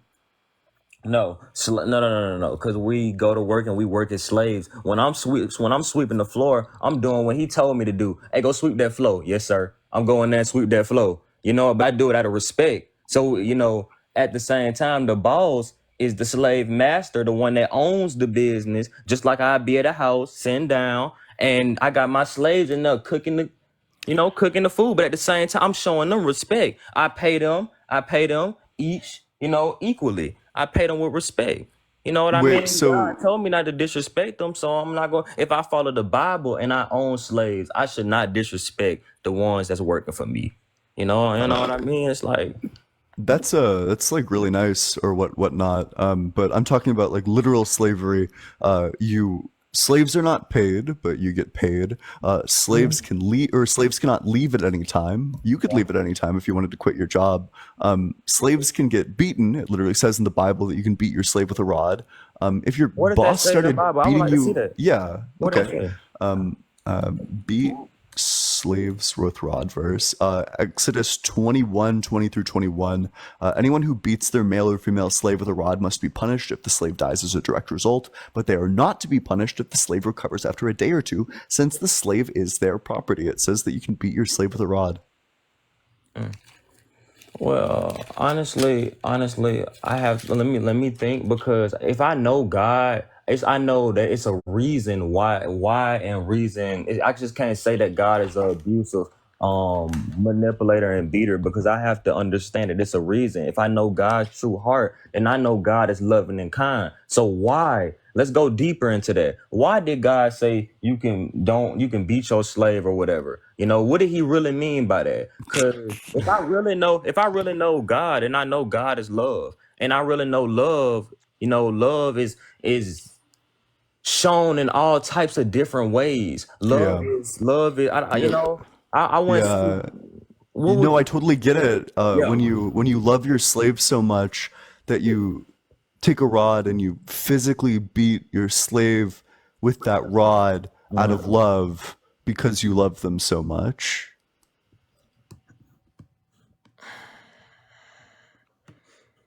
I don't, I ain't gonna lie, you got me stuck. I wouldn't know what to say on that, but I don't want to call God a beater, because at the same time, everything is out of love. We whoop up, people whoop their children. You know what I mean? I wouldn't call us as kids our mama and dad slaves, but we do what they say, and hey, we get disciplined and we get whoopings. You know what I mean? So it's like, what did he truly mean by that? So did God mean if I'm a dad and I'm disciplining my kids, right? Is your And kid your slave? actually, my kid's not my slave, but he do what I tell him to do.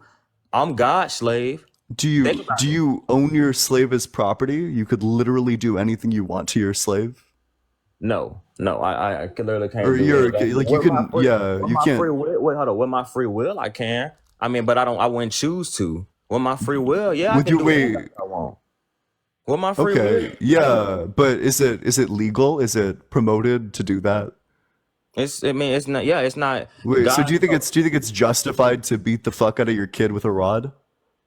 no, but with my free will, if I want to beat the fuck out my kid with a rod, yeah, that's what my Yeah, free and will. that would be bad. So why is That God would be bad promoting? though. That would So be bad. first of all, children aren't slaves. Second of all, I mean, beating a slave with a rod is bad. Owning slaves is bad. The only moral We thing all that are you can do to a slaves, slave is set them free. but we all are slaves. We're still That's slaves. not true. That is true. We're slaves to sin. We're If I go not smoke a owned. blunt, If You're talking about slavery as a metaphor. I'm talking about slavery as like a legal institution. We are not slaves. we all are slaves. I'm telling you, slavery is the word slave is slave in general. Like if I go smoke a blunt, I can't get off that blunt. That blunt got me enslaved. Yeah, that's a metaphor. This is literal. I mean, even literal. If I go, my kid, or even though that's my child and I love him, he do what he post. If I tell my child to do something, he supposed to do it. And if he don't do it, I can discipline him. And if he still do something bad, I can whoop him and beat him. You know what I mean? But I wouldn't. I fucking hope not. Child abuse is bad, actually. But I can not beat him, but I can whoop him. You know. But if I whoop him to the point where I child kill abuse him, is bad, actually. if I whoop him to the point until where I kill him, then that's totally wrong. It's ways you can do stuff. If you put your hands on your child, that's totally wrong. I mean, you can talk. I mean, I'm gonna keep it real. Sometimes God has to touch us in a certain way for us to get right. God told us not to do a whole bunch of things. Then when something bad happened, it's like, oh, now I'm hurt. Now I'm calling on God, but he been told us not to do it. You know what I mean? So it's like I'm not saying beat your child, but sometimes you gotta handle certain people different. You gotta handle certain. That's just the truth. You gotta handle certain people different. You would have never learned some of the things you learned if you didn't go through what you went through, and if you didn't get hit a certain way. You didn't get hit that certain way, you wouldn't even know what you knew. No, I don't even know if my parents ever beat me. But no, that's like there's just like lots of data on this. The studies are very clear. Putting your hands on your kid is a great way to make them messed up in the long term. That's literally all putting your hands on your kid does. It doesn't help them improve as a person. It just makes them like stressed and anxious and like fearful. Like if you want your kid to get like lots of mental issues as they grow up, then you should keep on putting your hands on them. But okay, so say that child he keeps doing it and keeps doing it and keeps doing it and keeps Yeah, doing then spanking or like putting your hands on your kid doesn't help. spanking. There's literally no evidence that any of this changes behavior. Actually, I mean, if you said don't bring up evidence, but I gotta keep it real. A little whoopings done taught me, sometimes God had to, tap me a little for me to get right. I gotta keep it real, and that's out of respect. I mean, you told me not to bring up personal experience, but that's my personal experience. I mean, sometimes a lot of people had to get, a lot of people had to get slapped by another person just so they won't do what they did again. I mean, that's just how life goes. Some people do gotta go through that, man. That's just real. Yeah, so either your kid is old enough to know or to just have it explained to them why what they did is wrong, and you can just do it like that, or your kid is not old enough to understand this, in which case they're not going to understand why you're spanking them. That's the thing. Don't spank them off the back. See, everything it's a Well, don't spank them ever. There's just hold no up. evidence that it works. There's no evidence whatsoever. It's a win, where, and how. So if my child get in trouble at school, right? He come home, I talk to him. I tell him what not to do. He go back, he do it again. All right, I'm gonna talk to you again. I'm gonna tell you what not to do. You go do it again.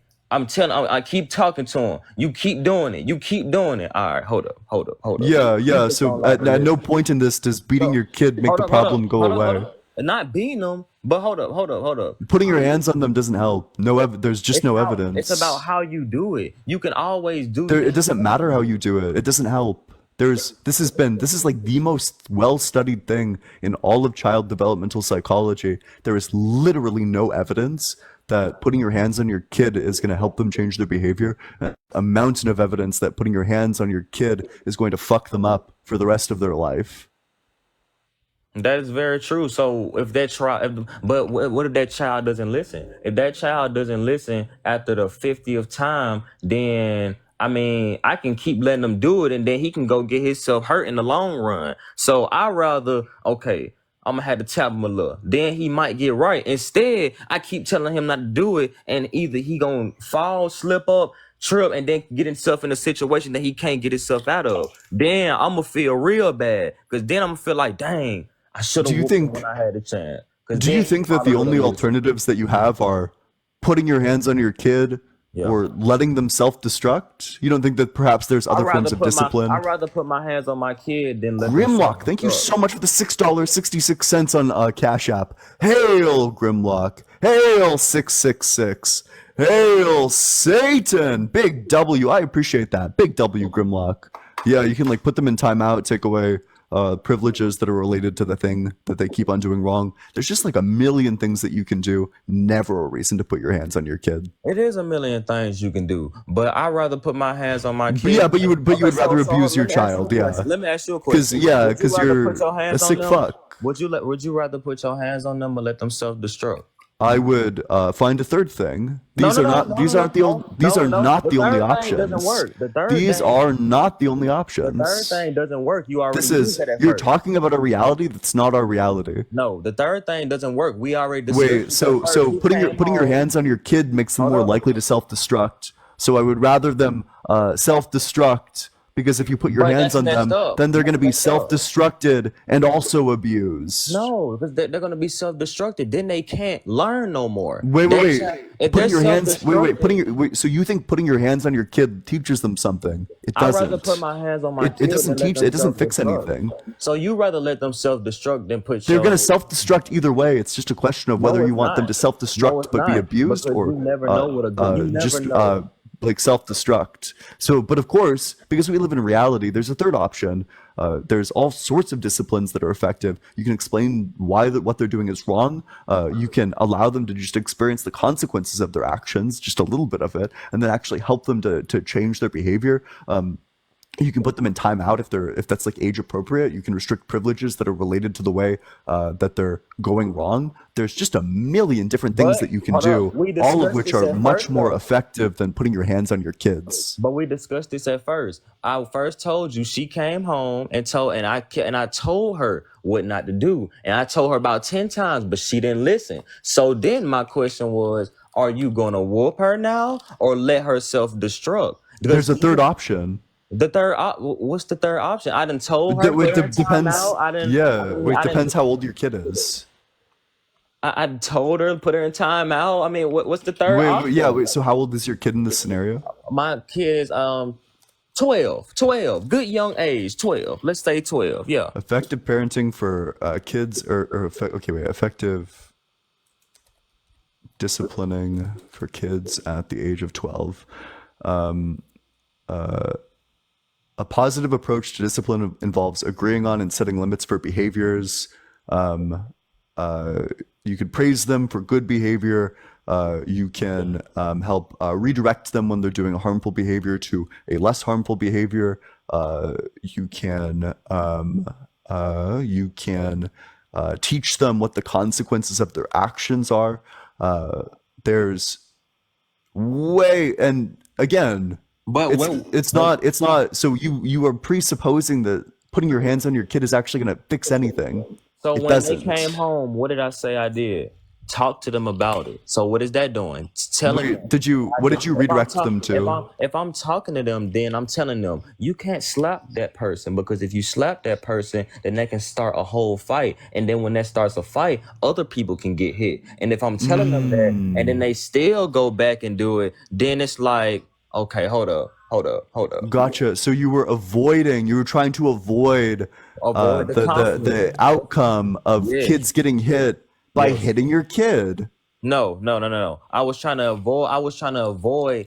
See, demons work in many ways. If I slap you right now, 9 times out of 10, you're gonna get mad and you're gonna slap me back. And if you don't slap me back, you're gonna get mad and go make somebody else mad. And that person gonna make somebody else mad. And everybody gonna get mad. And it all started because of me. So Gotcha. if I want to Wait. avoid that whole situation, I'm just gonna tell you the truth. And if you choose to follow the truth, then that's you. But if you choose to not follow the truth, then you're gonna self-destruct yourself before I can discipline you by spanking you. All right. Did you practice redirection as a method of parenting? No, I'm like spanking. I never said spanking was right, because spanking. Wait. Did you practice redirection before you put your hands on your kids? Yeah. So what did you redirect them to do? What was the behavior that you redirected them to do in these situations? So, bro, like, You didn't read. You didn't try. You just jumped to putting your hands on your No, kids. I actually don't even have kids. Are you asking me, do I have kids? I don't have. You just fucking talk. Oh my god. You don't actually have kids? No, bro. But I was just saying, like, if I had kids, that's what I would do. I mean, I wouldn't go. Don't have kids. If I did, I wouldn't just go off the back and spank them, bro. I mean, it's always, like you said, it's always a way. You can always talk, but if they don't, Bro, maybe God is real and God is good because that motherfucker doesn't have kids. Oof, almost converted me just now. I have like, thank God on like the tip of my tongue that this motherfucker doesn't have kids because that's fucking crazy. But if you're in that guest request box, make sure that you're 18 or older, that you believe in the God of the Bible, Torah, or Quran, that you have an argument which does not involve personal experience. I think those are the ones. Also, Grimlock, thank you so much for the $6.66 on Cash App. Hail, Grimlock. Hail, 666. Hail, Satan. Big W, Grimlock in that comment section. I appreciate it. So make sure you're dropping a follow as well if you're enjoying the debates. Never want to miss one in the future. And with that, we can go to the very next guest. But keep on double tapping on that screen. Let's get all the way up to 150K. Hello. Hey, what's up? How's it going, John? Good, and yourself? Doing well. How old are you? I'm 18. Just turned 18. Yep. And what religion? Christian. Okay. What's your strongest argument for the existence of God that does not involve personal experience? Well, I kind of wanted to just flat out ask you why you don't believe in God. Oh, I don't believe in God. I'll just run the problem of evil. Why not? It's fun.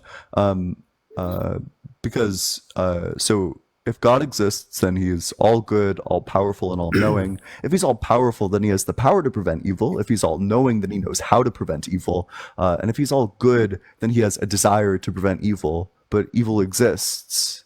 So there's a contradiction between God being all good, all knowing, and all powerful. Correct. So that's like your main argument as to why you don't believe in God? Yep. Have you like really read the Bible, read the scripture to see like why there is evil and why there is good? Oh, you just need to prove that the Bible is true. To prove that the Bible is true. Yeah, go ahead and prove that the Bible is true. Why wouldn't it be true? Says that outer space is water, says that the earth is older than the sun, says that the earth is flat. Says that you can own slaves, says that it's okay to kill children, says that it's okay to beat children, endorses multiple genocides. Lots of reasons why it wouldn't be true. So the ones where it says that you can kill kids, so you can own slaves and all that, was that in the Old Testament or the New Testament? It's the same God, so if God's all good, then these actions would also be all good. No, I understand that, but either way, was it in the Old Testament or the New Testament? Like, yeah, it's in the genuine Old question. Testament, but that just doesn't change anything. Well, I mean, if you read the scripture, It's in the Hebrew Bible. But Okay. if you, it doesn't just, that really just doesn't change the argument. okay. Well, the Old Testament is like saying how God is a more stricter God, saying like, like he's just more strict. He's a more straightforward God. If you don't do this, if you're not perfect, you're not going to get into heaven, that kind of stuff, But in did the God New change? Testament, only God knows. In the New Testament, after Jesus' coming to earth and resurrection and all of that, is when he started like being a more loving God and like, oh, like if you believe in Jesus, if you follow Jesus, that's your path to heaven, because Jesus came to earth, God crucified and paid for your sins, right? Okay, but did God change? Nobody knows, only God knows. You're saying that at one point in time he was like this, and then at a different point in time he was like this. So it seems like God changed, which contradicts verses in the Bible which say that God can't change. Well, I'm just going off of the New Testament and the Old Testament and how it compares to like. Is God the same as he was in the Old Testament? I would assume so, yeah. Okay, then why did God say that slavery is chill? I don't know. Okay, why did God command the unaliving of children? What does that say in the Bible? It says in 1 Samuel 15:3, go now, strike down the Amalekites, do not spare them, kill men and women, babies and infants, or children and infants, camel and sheep. I think something in donkeys. of the young donkeys. Can you read the verse to me? Because I can't leave the app. It'll like disconnect me. So Yeah, I yeah, I can can read just it. read. I mean, I was like quoting the verse just now. I can read the verse to you. Thank you. Appreciate that. 1 Samuel 15:3.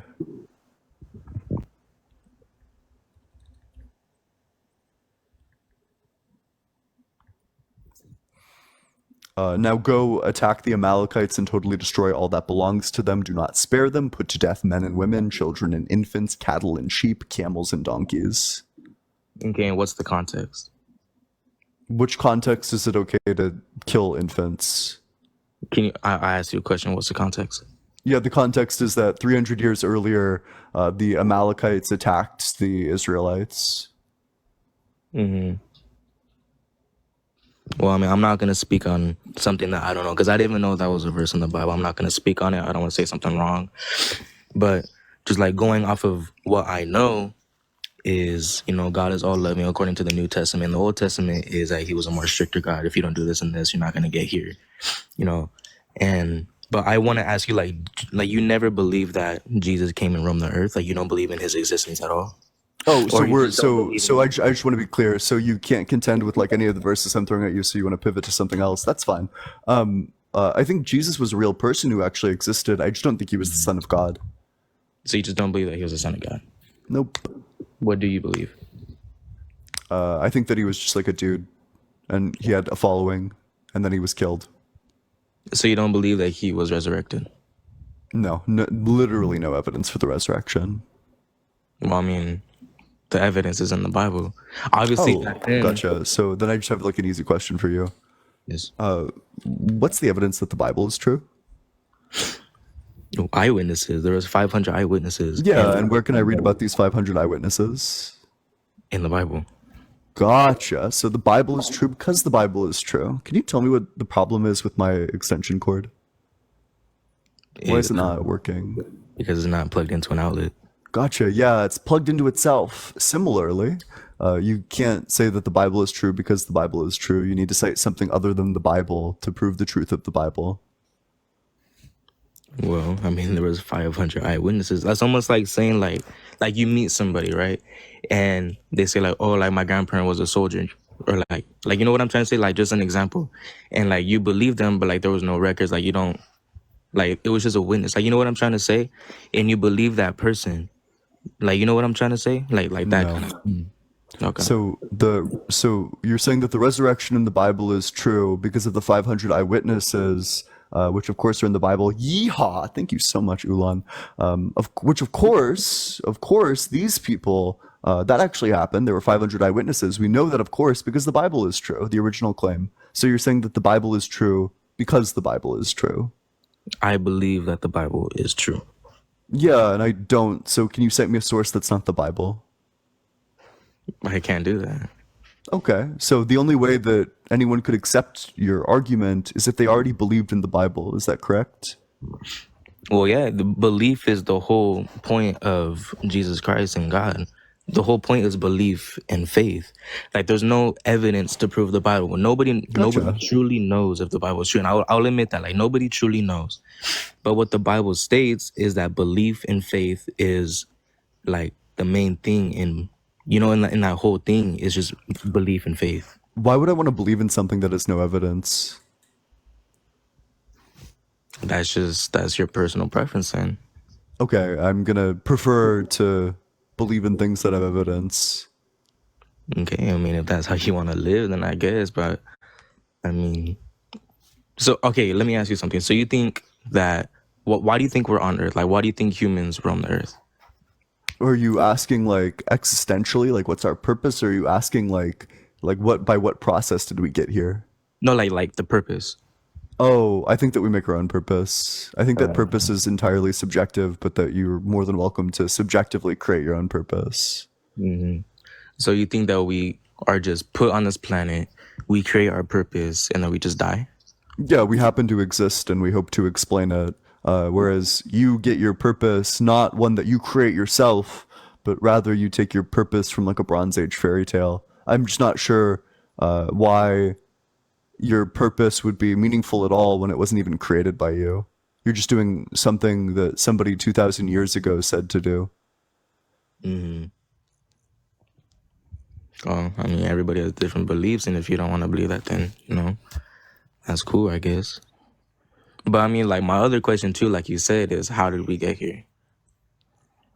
So do you want like the explanation, like the how we got here explanation? So Yeah, like I want to know what you believe.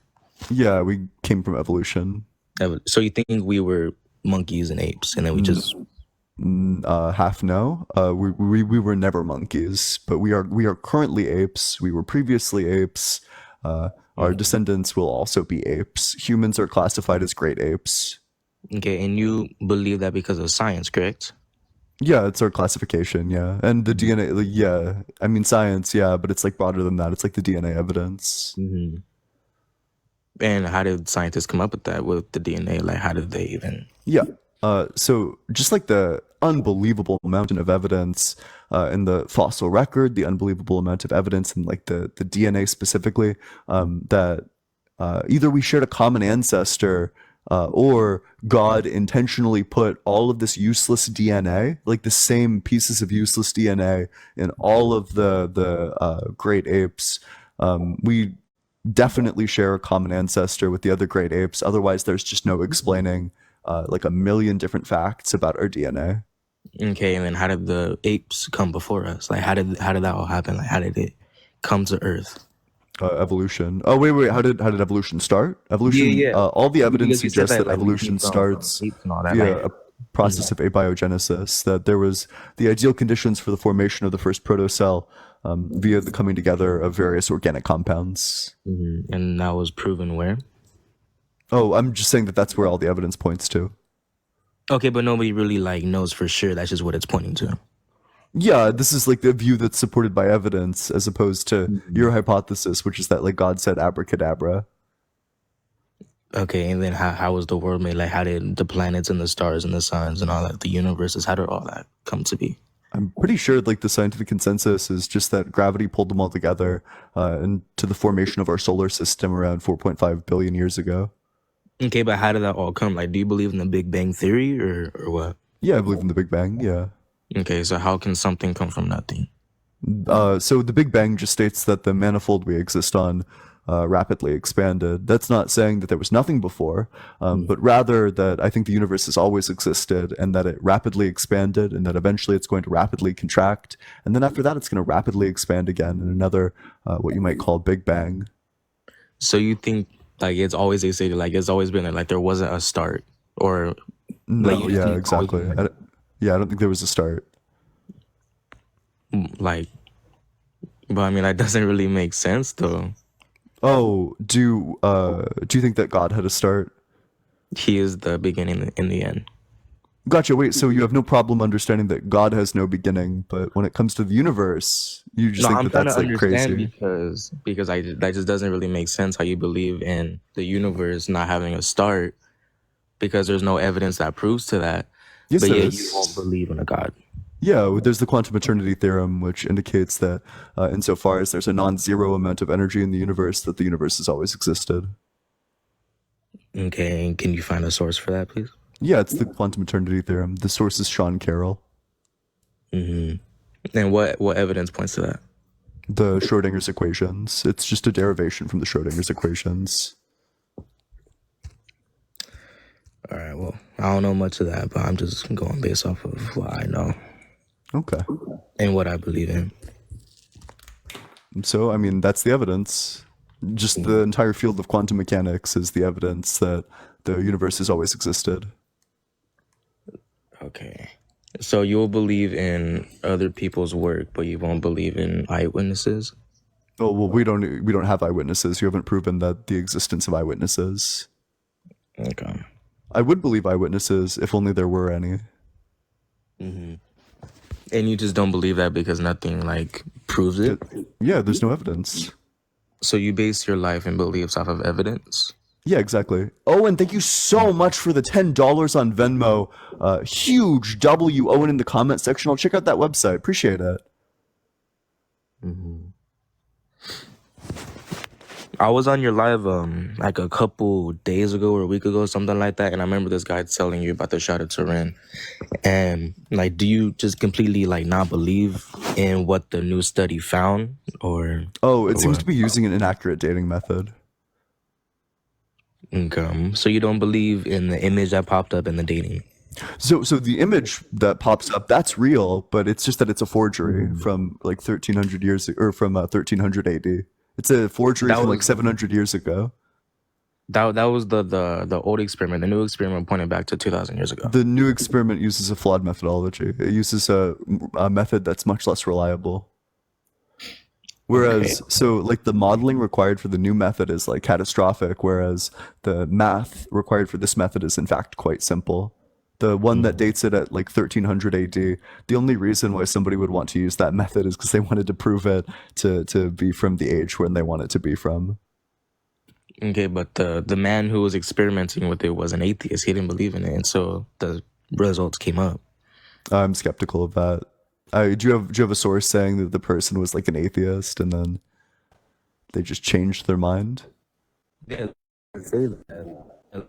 So he was an atheist, didn't believe in it. The result came. Man, the Bible didn't fully commit. You're cutting out pretty badly, but that's just not true. But he started sparking.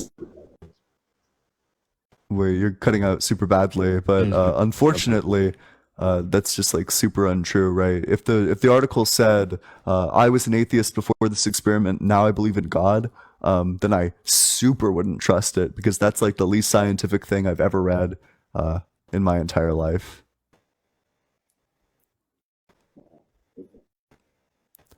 Little Sandy, appreciate it. You can say like he fully committed to believing in God, or like he Yeah, didn't. wait. So what's this? What's this In the guy's source, it name? didn't say that he fully committed to the Bible or God, but he started sparking. I'm forgetting What's his this name. I dude's don't have it name? off the top of my head. Okay, I would have to read gotcha. back into it. Okay, so I just have no evidence that any of that is true. And I also gave you a reason to not trust that study anyway, so. Just read it. I've already read the study. Because it's not a reliable. Okay. The But you didn't methodology read that up they use for on that the study person is who. just not very reliable. hmm So did Okay. you got anything else from me, or should I move to the next guest? The person who was on here before, you were saying the thing like how you can be your slaves and all that, and Yeah. like how he was saying that there could also be a different meaning, you know. And an example that I kind of, it's not a personal experience, but in the Bible, it says like, oh, like if your right hand causes you to sin, to cut it off. It doesn't literally mean to cut it off. Like it has a separate meaning behind it. So what's You the know, metaphor? like to cut to cut addictions, to cut like No, things but that what's cause you the to sin. Like it is, metaphor? What is beating your slaves metaphorical for? I don't know. I didn't even know that was a verse in the Bible until I started watching your live. Okay, I don't know, but I'm just saying, like, based off of another verse, that there could be a separate meaning for it, because in the verse that I'm bringing up to you doesn't literally mean to cut off your right hand. You know what I mean? So in that verse, it could have a separate. I'm not saying it does have a separate meaning. I'm just saying it could have a separate meaning because I didn't even know that was a verse before. Well, if it's I'm just not a giving an metaphor, example. then it's literal. And if it's literal, But then we in have a big problem. Okay, but I mean, in the verse that I'm saying too, it literally says to cut off your right hand, but it doesn't actually mean to cut off your right hand. You know How what do I you mean? know if a verse is metaphorical or literal? Because I mean, you can interpret it in different ways, but How do you know that God is real as opposed to a metaphor? how do I know God is real? Because of a metaphor? Like, what do you mean? So because you want to say that like, well, all the verses you don't like, well, that's just a metaphor. But what I'm super curious about is how do you know that all the verses about God aren't just a metaphor? How do you know all the verses about heaven aren't just a metaphor? I don't. I literally said like it could have a literal meaning, but it could also have a separate meaning. I just have no idea what the separate meaning would be. But do you have anything else for me, or should I move on to the next guest? Alright, you can move on. All right, appreciate coming on up here. Make sure you're double tapping on that screen, sharing it with your friends. Drop a follow as well if you're enjoying the debates. You never want to miss one in the future. If you're in that guest request box, make sure that you're 18 or older, you believe in the God of the Bible, Torah, or Quran, and you have an argument which does not involve personal experience. Keep on double tapping on that screen. Let's try to get this all the way up to 200k likes. Make sure you're dropping a follow as well. If you want to support the stream, the Venmo's allegedly -Ian, and the Cash App is just allegedly Ian. And if you want to join the community, if you're 18 or older, there's a link to the Discord in my bio. I would love to see you there. We talk about politics, religion, philosophy. We're currently going to read a paper this upcoming Saturday, 7 p.m. Eastern Time, about presuppositional apologetics and how to answer them. So if you're interested in learning more about philosophy, you want to join a little book club, link to the Discords in my bio. Make sure you select the reading club role and that you read the paper for next Saturday at 7 p.m. Eastern Time. What's up? How's it going? It's me. Yes. How do you not? You are like fucking 6 years old. Okay. You gotta be 18 or older.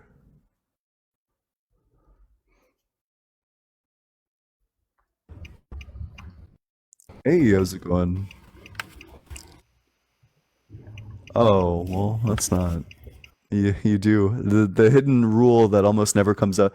Also, if you're obviously underage and and I kick you for being underage, and then you come back in my guest request box, you're getting blocked. So, see you later. Hey, what's up? How's it going, Prince? Hello. So you just want to talk about theology, or like, is there a specific topic you want to go into? Yeah, just that God's not real. It's up to you. What's your strongest argument? Or first of all, what religion are you? Hey, okay, yeah. So I'm pretty Protestant. Okay, and what religion? And what's your strongest argument for the existence of God? Hey, let's talk about the Shroud of Turin. I heard you talking about that with the guy earlier. I'm interested to see what you think about some things. So you say it's a forgery from like the 13th century. Yep. Do you know that the test? Well, first of all, let's do this. So only the topmost fibrils of the cloth are burned with the radiation, and it makes a photo negative of a man who's been crucified. Now, that's the only example in the world of some kind of cloth that has a photo negative on it. And that's because it's not photosensitive material. It doesn't just capture light like that. So it seems like some kind of strong radiation burned the image into the cloth. Do you have some other explanation for that if someone from the 14th century, 13th century forged it? How do you think they did that? Yeah, I mean, let's just like look into it. So wait, but I just want to be clear. Your claim is that literally no other piece of cloth has a photo negative in it? That's true. With a photo negative being what specifically? Like when you take a picture and then you have the, I actually don't know, like, I guess technically how to explain that as a photographer. But you see what I'm trying to say? It's like a picture that's taken. Okay, well, go ahead and do whatever you think a good explanation is for a photo negative and try to find an example of that in cloth. I'd actually like to know. Maybe there is an example, but I'm pretty sure there's not. But you go ahead. So, okay, wait. So for this one, so a photo negative is quite literally just when you like invert the colors in the photograph. So I'm not sure what you mean when you say that cloth is not capable of having like photo negatives, that this is like all the pictures that you've seen have been like pretty heavily enhanced by various technology. How do you know that? Because you can look at the original one and then you can see that all of the images where like the face is like super clear, that all of these images are just like heavily enhanced. They're like shaded differently. Like, have you ever seen like the TikTok videos where someone goes and makes like the flag of Poland, where they just like go into an image and then they just like are messing with the hue and all that other stuff. The Shroud of Turin, all these pictures are just going to be like enhancing it. Well, I know that that's possible, but the onus is on you to show how the most studied piece of like artifact in world history, this whole time, we've all just been running off of doctored images. That's quite a claim. You have anything to like support that claim other than plausibility? It's not doctored images. It's that if you looked at the Shroud of Turin, it would not look like these images. These images are specifically lit up such that the photo negative effect of it is more readily visible. Okay. So you're saying there is a photo negative there Photo negatives aren't hard to make. You can make them pretty easily. on non-photosensitive material? Yeah. Oh yeah. When is that? It's just going to be based on the coloration of it. Yeah. Yeah. Do you have like an example? Sure. Let's find one.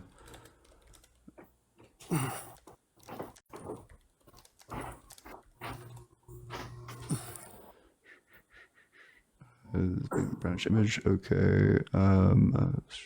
So what's literally on it is just a faint brownish image of a front and back view of a naked man with hands folded across his groin. Yeah. Yeah. So anyone can make an image on cloth. From the 14th century, how did he, cause radiation to burn a photonegative image into just the topmost fibrils of that cloth? Like that's quite a claim, man. I mean, I don't know if that. Was going to some radiation at the moment of resurrection. However, STIRP member Alan Andler has stated that this theory is not generally accepted as scientific, given that it runs counter to the laws of physics, while agreeing that the darkening of the fabric could be produced by exposure to light, and predicting that despite the fact that the Shroud of Turin is normally stored in darkness and rarely displayed, it will eventually become darker in the future. Raymond Rogers also criticized the theory, saying it is clear that a corona discharge plasma in the air will cause easily observable changes in the linen sample. No such effects can be observed in image fibers from the Shroud of Turin. Corona discharges and/or plasmas made no contribution to image formation. Even if the ultraviolet radiation were proven to have formed the image, it cannot be proven that it wasn't natural. That of the sun applied to the prepared cloth unevenly to create the image. Is he saying that the corona is not able to make that image? Was he saying that? One, doesn't seem like this is how it got here, and two, even if this is how it got here, that there's still a natural explanation for it. And but of course, none of this matters because it's dated to 1300 BC or 1300 AD. You see what I'm saying? Okay, now let's start with that. Let's go with the dating. So that test, I wish I could drop names for you. I'm actually not on my computer right now, but that test was done in the top left corner of the shroud, which was burned in the, there's a fire of, I think you pronounce it Chambray in France. And there was extra cloth sewn onto it because they were trying to repair the damage that was made, right? It has a long provenance, this cloth, provenance. I mean, it starts, it emerges in the historical record in Turin, Italy, Middle Ages, but, the claim is that it's older. But like afterwards, it did go through a lot of things. But anyway, that's where all of the samples that generated the, 13th, 14th century carbon-14 dating all came from the top left corner. Now, that's not exactly good science, Maybe we should try to take samples from the rest of the cloth, or maybe even the parts of the cloth that actually contain the image on it, So as far as the dating, I think there's a lot of reason to doubt the 13th century, not to mention the fact that no one in the 13th century is able to replicate a cloth just like that. Wait, why not? All this is just making like a dark image on cloth. Wait, why can't you just put like dark spots on cloth? What stops that? Well, because we can see that the radiation only penetrated to the topmost fibril. Prove it. Wait. Prove that this was caused by radiation. Go ahead. Prove it? I guess you need to cite somebody, I guess? Yeah, please. I don't have it in front of me, but... Yeah, because there's no evidence that this came from radiation. Let me go to my... well, yeah, it is. The guy you just read just said it is a photonegative. Oh, would you want me to read it again? Because it actually says the opposite of that, but maybe you just weren't listening. So do you want me to just read it again? Read it again. I mean, However, STIRP member Alan Andler has stated that this theory is not generally accepted as scientific, given it runs counter to the laws of physics, while agreeing that darkening of the fabric could be produced by exposure to light, and predicting that despite the fact that the shroud is normally stored in darkness and rarely displayed, it will eventually become darker in the future. Raymond Rogers also criticized the theory, saying it is clear that a corona discharge plasma in the air will cause easily observable changes in a linen sample. No such effects can be observed in image fibers from the Shroud of Turin. Corona discharges and/or plasmas made no contribution to the image formation. Even if the ultraviolet radiation were proven to have formed the image, it cannot be proven that it wasn't natural, that of the sun applied to the prepared cloth unevenly to create the image. So I'm not sure what a corona discharge is. It's just referring to plasma, I think. Okay, so I guess I just need background to that, because why would we assume that some kind of plasma burned it? Like he's just defeating some kind of hypothesis that some, quote unquote corona discharge caused the image. He's not saying that the image isn't actually, a photonegative. He didn't say that anywhere. Well, so I just don't think that you understand what a photonegative is. So a photonegative is an image, usually on a strip or sheet of transparent plastic film, in which the lightest areas of the photograph subject appear darkest and the darkest appear lightest. So it's literally like a photonegative. You need an original. You need an original image to have a photonegative image. Yes. But then a photonegative image is literally just like every time where there's like lightness, or every time where there's like a light color, you just switch it to like a dark color. And every time there's a dark color, you just switch it to a light color. That's all a photonegative is. Yeah, but still, number one, you have no way of explaining how that happened. Number two, Yes, I do. You literally can just fucking paint it on there. There's a million different ways when you can paint do and that. radiation are two different things, man. You haven't proven that this is done via radiation. You did just by reading that. The guy. I'll read it a third time because you like getting dunked so hard by this passage. He just doesn't say that it's the corona discharge, but he's not saying it's not radiation, though. So Raymond Rogers also criticized the theory. It is clear that the corona discharge, in parentheses, plasma in the air, will cause easily observable changes in a linen sample. No such effects can be observed in image fibers from the Shroud of Turin. Corona discharges and or plasmas made no contribution to the image formation. Okay, maybe those didn't do anything, but where does he say that it doesn't have any evidence of radiation to the topmost fibril? Where does he? This is literally talking about the radiation process. Are there not other methods of getting radiation on something? Then you're just defeating your own point then. What are you If there are talking other about? methods of getting radiation on something, then we have literally no reason to think that this is supernatural. I think what you're not really developing is you're saying that the corona discharge is, I guess, the name for what Jesus would have created when he rose from the dead, and that's like the theory. Is that what you're trying to say? And so because it's not corona discharge, therefore Jesus didn't create this? Is that what you're saying? Wait, so I don't know if you know this, but light is radiation. Yes. So when it says there was no such effects can be observed in the image from the Shroud of Turin, corona discharges and or plasmas made no contribution to image formation. What it's saying is that it didn't form from radiation. Okay, well, that's what I'm doubting, is because there are, plasmas are, I don't know. The sun is made of plasma. So I don't know, what is he saying? Like literally an electrocharged gas, like people are claiming that electrocharged gas showed up and burned an image into the cloth, Like, see, we're claiming it's a supernatural image onto the cloth, Sure, it's not, this plasma, but that's what I'm saying. That's kind of a straw man. I don't think we're saying that it's this plasma image, Yeah, wait, but you're saying that it's radiation. That's We not are saying it true. was caused by some kind of radiation. And who wrote all of this? This is from, who is it? I do have Ray Rogers' test.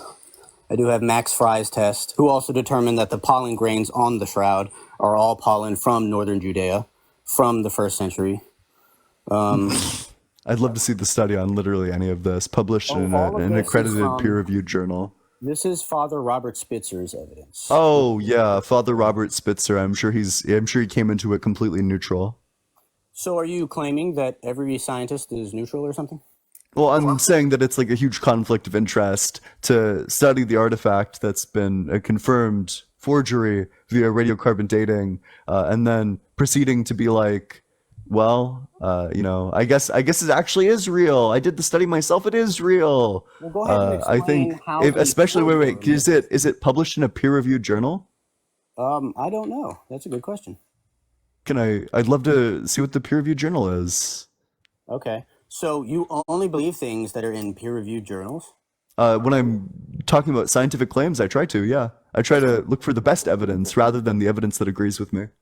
So you just believe everything other scientists say, no question? No, it depends whether how it fits into the broader piece of evidence. That's the good thing about the scientific method, is that even though individual studies, one off, two off, can get it wrong, that when you take the aggregate of the data, that you will get it right. or that you're much more likely to get it right. Yeah. So I mean, and even if you take issue with literally any of that, this process is still a million times more reliable than someone who quite literally already believes in the claim. Ethene, thank you so much for the $6.66 on Venmo. Hail Ethene, hail 666, hail Satan, big W Ethene. Okay, but you see how appealing only to peer-reviewed stuff and not actually getting into the arguments for things is a fallacy. It's the appeal to authority.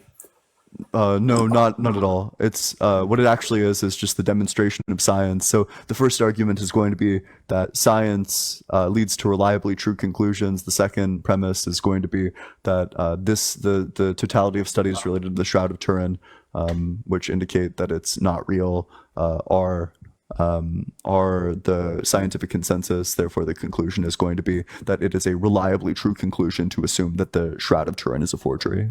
That's the argument. All right, so let me just review a little bit. So you're claiming that it's a forgery because it dates to the 13th century because of carbon-14 dating that was only done on the top left corner, the corner that was burned in the fire of Chambray, and then other cloths were sewed in at that time, which do date to around the 14th century, right? And so though they're, it's unreliable dating, you're saying that is the best dating, and it trumps the current dating, which shows that it actually dates to the 1st century. Okay. Then you're also saying that though that's the image of a man that is radiated into the cloth that only burns to the topmost fibril, right? It has blood on it, it has a crown of thorns that, matches the biblical description that's on his head. It had tons of lacerations all over his face. I mean, it has, the crucifixion wounds on the wrists. It has them on the feet. Well, one of the wrists is being held by the other hand, Man, you're claiming that this is all just a forgery. You see, I think correct. Yeah, wait. So can I get the peer-reviewed study? Would you mind? Well, I mean, I'm giving you the data that everybody. Wait. Can you? I don't want your data from Father whoever. Can I get the peer-reviewed study? Okay. So again, you're doing the fallacy from authority. So it's that's not a fallacy for authority. Wait, I don't know, gang. Is it fallacious to cite reliable sources, reliable expert sources? Well, without actually reading what they say. Here, let's do that. How about you look at a peer-reviewed study and look what they actually say, and then use that to defeat what I'm saying. Look at what? To see the onus would now be on you. Wait, so they and then to defeat what I'm saying based on the content in there. Don't just say, "Oh, you don't have this in a peer-reviewed study, therefore it's not compelling." Like, actually break it down. Yeah, show let's what talk about it. they're saying. Yeah, so according to Live Science, what is dated, you falsely claimed that what was dated is the top left-hand corner or wherever. What was actually dated is the bloodstains. Okay, so they date. No. By the way, there's many other dating methods that's been used on this. I'm talking about the. Yeah, wait. Which one do you think is more reliable than carbon-14 dating? I'm talking about. Yeah, hold up. I'm just talking about the carbon-14 one. That's the one from the top left corner. To be clear, I'm not saying everything was taken from the top left corner there. That's just the one you're referring to. Yeah, wait. So then the dating of the bloodstains dates it to the same time. Oh yeah, it does. Yep. Really? Let me see this. Yeah, so the source for this is just Shroud of Turin is a fake bloodstain suggest by Charles Q. Choi. Okay. Huh. And is that peer-reviewed? I can find the from the Journal of Forensics. Let me make absolutely certain that it is. This is from Journal of.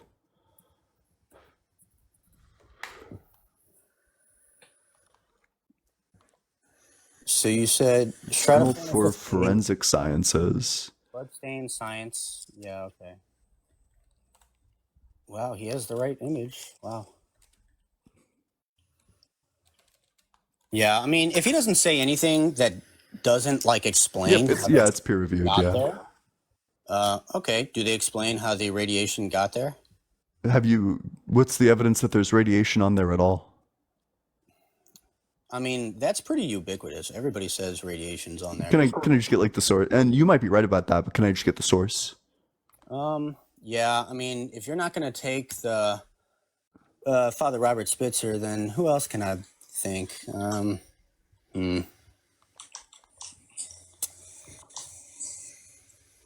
Oh, no, he did the other test.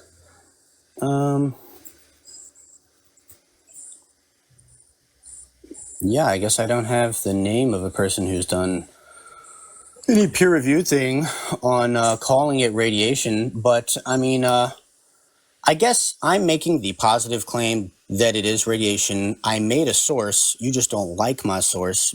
Yeah. So is your source in a peer-reviewed journal? Otherwise, I'm going to But that's default to the more reliable study. But that's the authority fallacy. So go ahead and No, it's show not. how it's Appealing well, to now, a wait. You were that's what's happening. my brother in Christ. You are literally also setting a study. It now becomes a competition of as to whether which of our studies are more reliable. The peer review process is really great because it keeps out ideologues who just want to push agendas. Because you actually have to get into the weeds and do science. You sure about that? Yeah, more often than not. When you take the totality of the data, that is the case. But of course, there's like one off, two off, Could this where not be one of those? people put out false studies. But of course, when you take the totality of data, the truth is revealed, which is why we need to look at the totality of peer-reviewed data. Could this not be one of those examples? Have you Yeah, so I have two totality? studies that dated at this exact same point. But did they deal with the radiation? You haven't proven radiation. No, but I did bring up a name, and you're saying no. The peer-reviewed journal, like data, is. Could you, I just want like the unbiased source that says that this is caused by radiation, because I literally have another source that says that it wasn't caused by radiation. Oh, let me see that. What was that? Yeah, it's like the source that I read to you like 4 or 5 times. The one that just talked about a specific type of radiation. And is that peer-reviewed? I don't think that's peer-reviewed. Yeah, wait, let's get it. Let's check. Yeah. Uh, This brings up an interesting point, though, because for a lot of us, we're just relying on the work other people have done. So like determining whether or not this thing is actually real, we just have to trust people. And that's true on your side, and that's true on my side, because we don't have the shroud in front of us, and we also don't have the expertise in studying it, nor the tools right in front of us. So that's just an interesting comment on epistemology, Yeah, so it's just a question of who's more trustworthy. These scientists whose entire career hangs in the balance of them not lying, or the religious people whose entire career hangs in the balance of giving the results that they need. So, all right. So you basically have a whole lot of people watching this, and you have a lot of likes. And I'm going to guess that a lot of them would go away if you suddenly believe me, right? Does that mean maybe you might Oh, have we're a getting bias? conspiratorial. No, if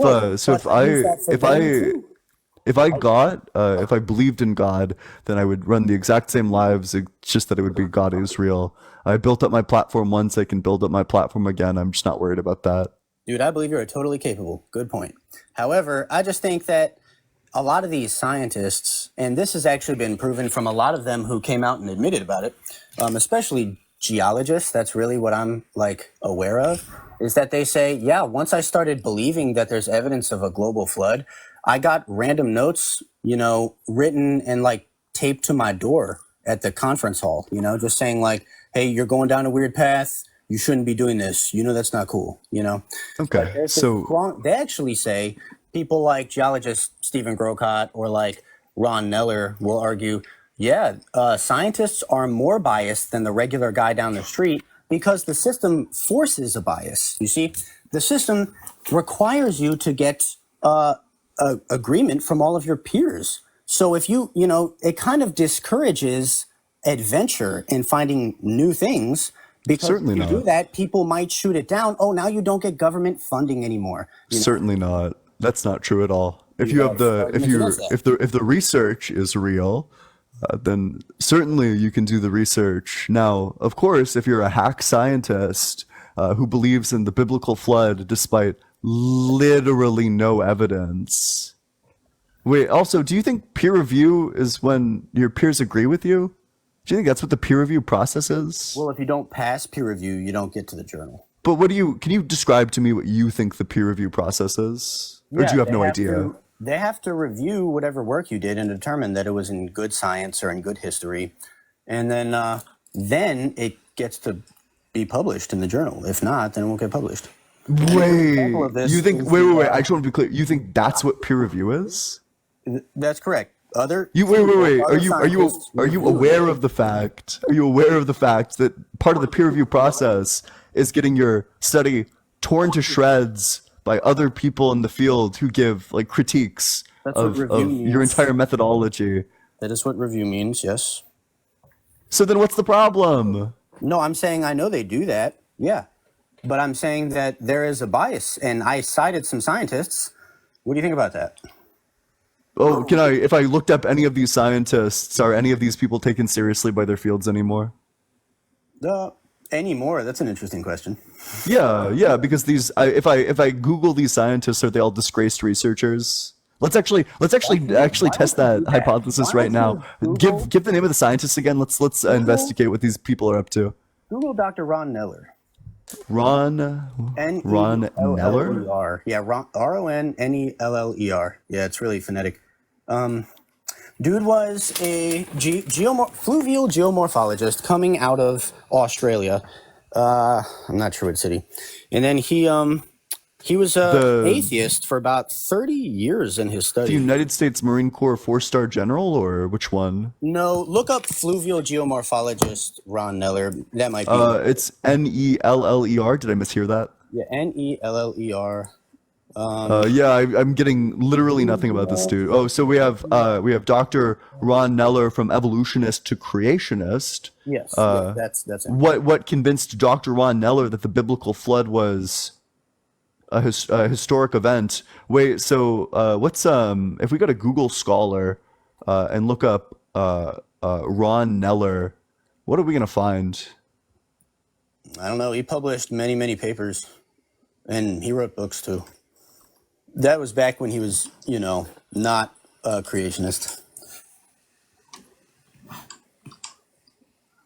Now, remember, if we toss Yeah, all it seems like there's just no like when I'm looking for this guy, there's just like no information. It's weird. Okay, now notice if you just toss this guy out because he's not in like this Google Scholar and stuff, you might just be confirming what I said about that bias thing.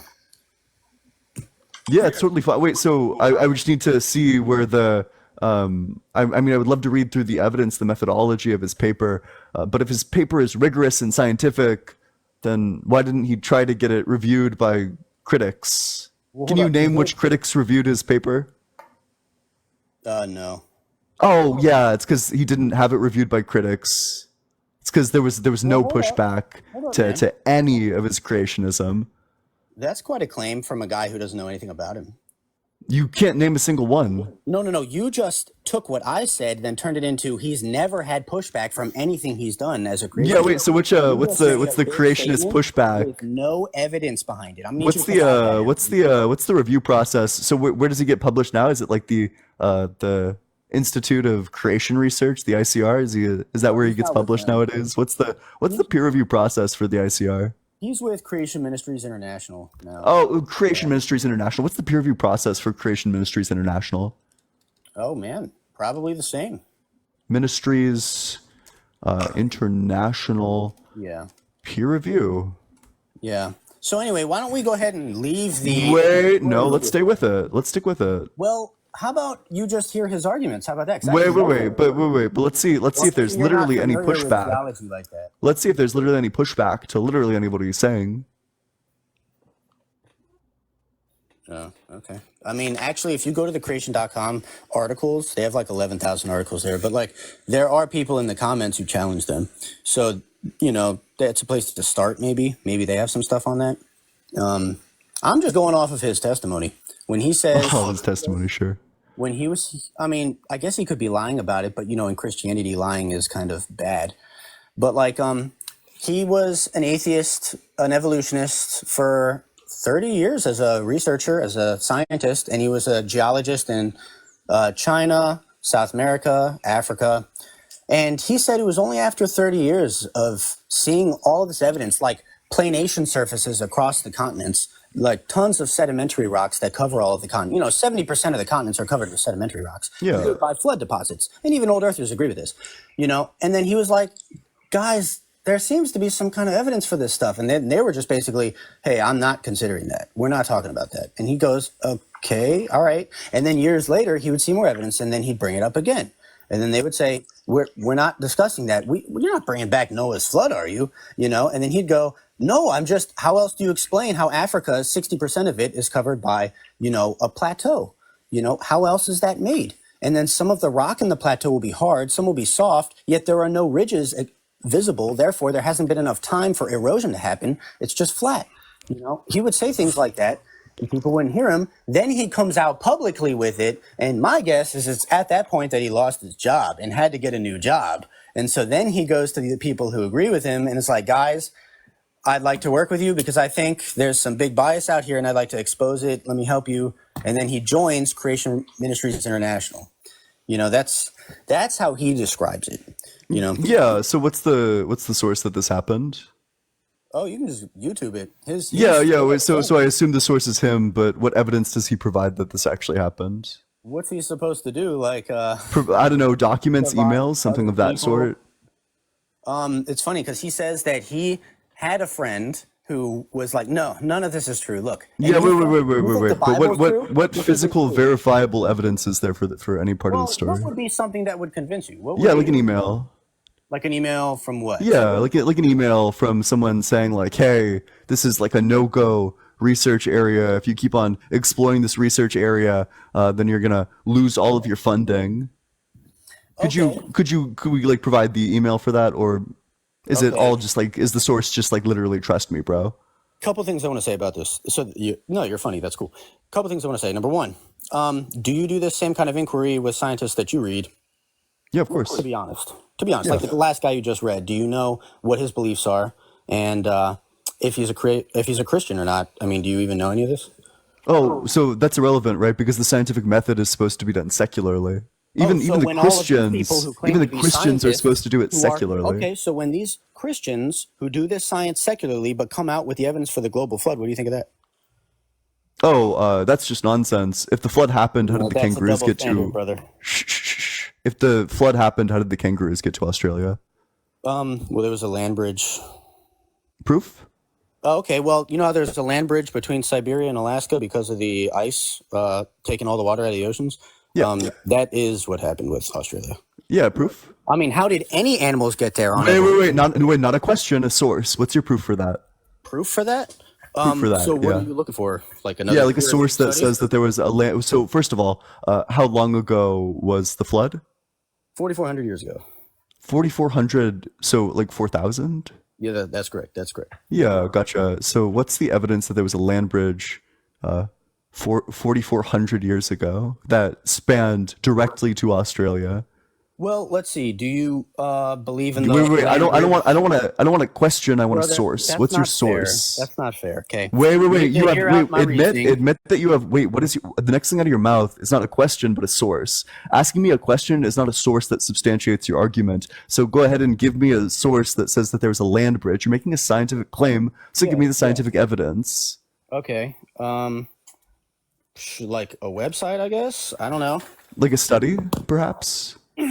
Yeah, this seems highly disingenuous, my friend. Asking for a study is highly disingenuous. I was telling you, you believe in land bridges, yes? And then you're going to say, yeah, because Sometimes, the if obvious there's one evidence. across- Well, that's how the Native Americans got here from Asia, so you definitely believe in that one. Yeah, if there's evidence for the land bridge, I believe in the land bridge. Now, what's the evidence that there was a land bridge But hold up. 4,400 years Remember, ago? Let's work in what we know here in our conversation, right? I mean, of course, I'm going to cite creation.com or Answers in Genesis. Yeah, I bet. You're just going to throw them out. So, like, that's not fair. Yeah, Right? Indeed, So I will. Yeah. So hear me what's your evidence that there was a land bridge from what this I'm time period? Just hear me out. You know the Ice Age happened, right? The Ice Age? We're still in an ice age, but yeah. Okay, but the last glacial maximum, there was glaciers like in West Virginia. Like, you know that? like, That that's what- seems maybe plausible. Sure. That's what all your favorite scientists probably say that. Maybe. Sounds plausible. All right, so that means a lot of the water was not in the oceans, but it was on top of the continents. A lot of the water was not in the oceans, but was on the continents. Gotcha. Yeah. All right. So anyway, that's how kangaroos got to Australia. I mean, Because the water was covering the continents. Because there's a land bridge. Because you said the water was covering the continents. This makes your story less plausible. In the form of ice. Wait, bro? you actually just spiked your own argument. How so? Because you said that the water was covering the continents, so they just swam there and then chilled out, waiting for the water levels to decline? You need to actually hear what I'm saying. You literally said that the water covered the continents. I have it written down on my That's fine. whiteboard. That's fine. The water covered the continents. Everyone heard you say the water covered the continents. And everybody probably heard me say in the form of ice. Well, but all I heard was water. If you mean glaciers, do you have any evidence that? So first of all, how long was this land bridge? And second of all, do you think kangaroos do a good job of passing over ice? Okay, so there's no geological evidence that we've had a bunch of ice in the Middle East or in Southeast Asia or in Australia. We do have that in Northern Asia, but not that far south. It's just you have a bunch in Northern Asia and in it's all the Northern Hemisphere. And then as a result, it makes it so there's not as much water in the oceans. You know, that's why in England they agree, I don't have a source for this. I just remember seeing maps of this thing called Doggerland, where all of the land around England, all the way to the European continent, was actually connected. You know, the Netherlands wouldn't have had to have big seawalls back then, you know, because the ocean was just shallower. So there was just more land, you know. And I'm positing, and you might just not believe it, whatever, but I'm positing that there would have been a land bridge from Southeast Asia. They actually call it Sundaland, all the way to Australia. I do think there's a little trench before you get to Australia, but I think that would have been bridge as well. That's my claim. That's so interesting. So, you think that the kangaroos got to Australia like 4,000 years ago? Yes. Well, then how do you explain the kangaroo fossils that are millions of years old? Thank you. I was hoping you'd get to the fossil. How do you date fossils? How do we date fossils? Depends on the fossil. So how do you date kangaroo fossils? All right, let's find a study on it. We can just find out that way. Well, I'll tell you, you don't date fossils directly.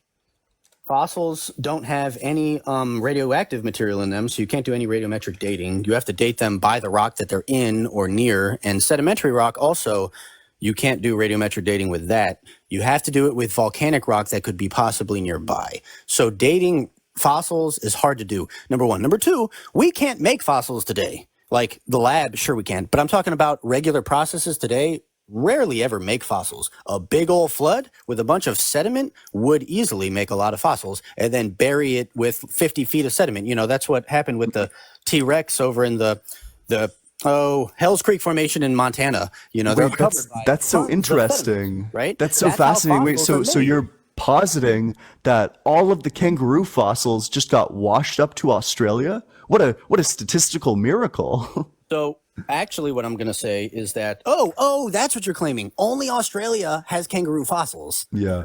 Okay. You know there are no fossils of lions in the Middle East? Oh, we're talking about kangaroos. Maybe you're confused. I'm proving a point. Wait. So we're talking about kangaroos. So do you have are there kangaroo fossils in Australia? Basically, animals can live and die for many, many generations and not make one fossil. That's nice, but fortunately these kangaroos made kangaroo fossils. In Australia? Yeah. Well, that's because they were there longer. What's wrong with that? That's easy. I thought you were going to bring up the fossil thing earlier. You actually went to the land bridge first. Yeah, but that's cool. They existed there longer? Well, yeah, they've been there for a long time. And competition is not so easy with tigers around. And so, you know, you get to Australia. All the marsupials are in Australia except for the opossum and this other one in South America, right? So they all were pushed into that area generally because placental mammals breed easier, I think, than marsupial mammals. And so that's why. But so for survival, they're all forced into Australia. And then not long after that, the waters rose again because of the ice started melting. And then now tigers are cut off from the Australian mainland so that marsupials are okay. You know, that's a decent explanation. But you got to think, how did any animals get to Australia anyway? Well, no, you have an answer for that. I'm not going to ask that question. I retract that. You could just say under Pangea they got there. So that's not hard. But yeah. Oh, so apparently, okay, wait, let's get the study on this one. Sea levels rose In terms of a land bridge near Australia, sea levels rose around 12,000 years ago, which covered the land bridge. Oh, but you found something on a land bridge. That's cool. Yeah, from 3 times the a scale factor of 3 times off of what you want it to be. So you're going to find things like that kind of often because Oh nobody yeah, was there yeah, to because your observe it. position is wrong. Yeah. So either I'm wrong or there's something different with forensic science than there is with observational science. You see, forensic science, nobody's actually there to observe anything. So you have to make assumptions, you know? And in determining when a flood happened is very difficult. The reason we land on 4,400 years ago with Noah's flood is because of the witness of the Bible, along with other ancient sources, because, you know, there's flood myths from all over the world and all these different tribes and stuff, you know, but like, so we can go to that, but like with this 12,000 years ago, you know, there were no, you know, Homo sapiens who could write 12,000 years ago. So like, you're not going to really get any extra help in dating that.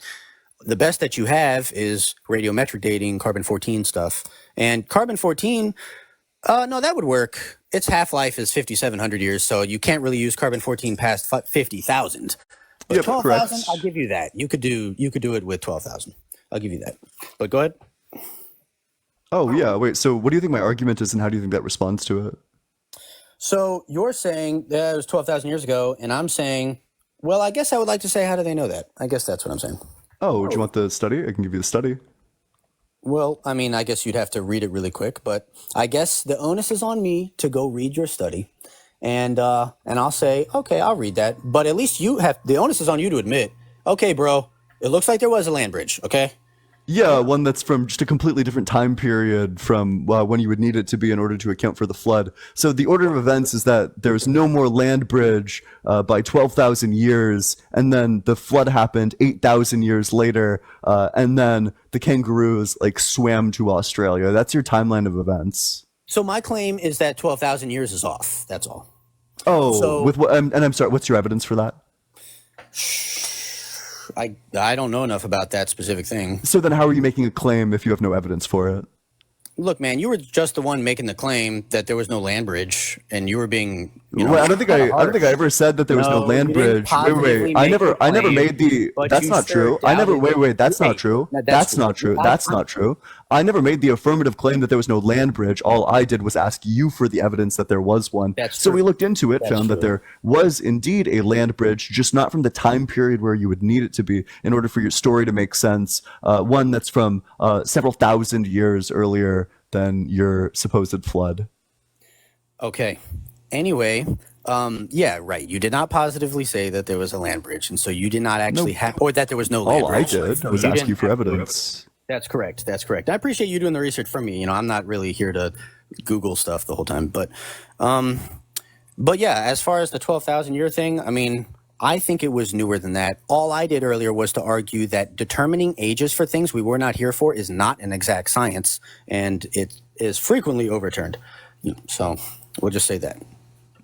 Yeah, it's radiocarbon dating. It is radiocarbon dating? Yep. Okay. What did they radiocarbon date?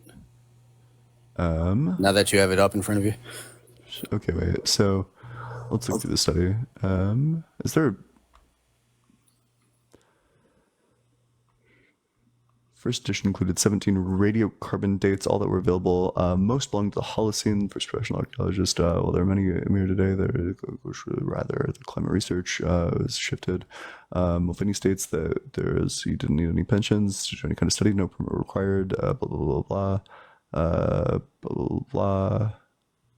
What book is this? It's a fascinating topic, but it's also controversial development from early days. Oh, it's from a book. Perfect. The book is Prehistory of Australia. Okay. So if you're interested in figuring out the exact samples that they dated, it's by famous comedian John Mulvaney and Johan Kaminga. Did you say comedian? Yeah, famous comedian John Mulvaney, or at least that's the name of the author.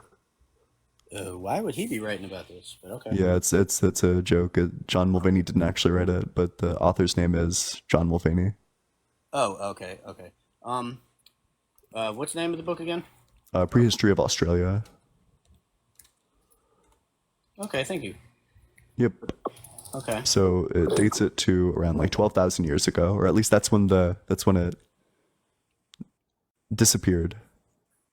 Okay. And that is based on carbon-14? Yep. Okay.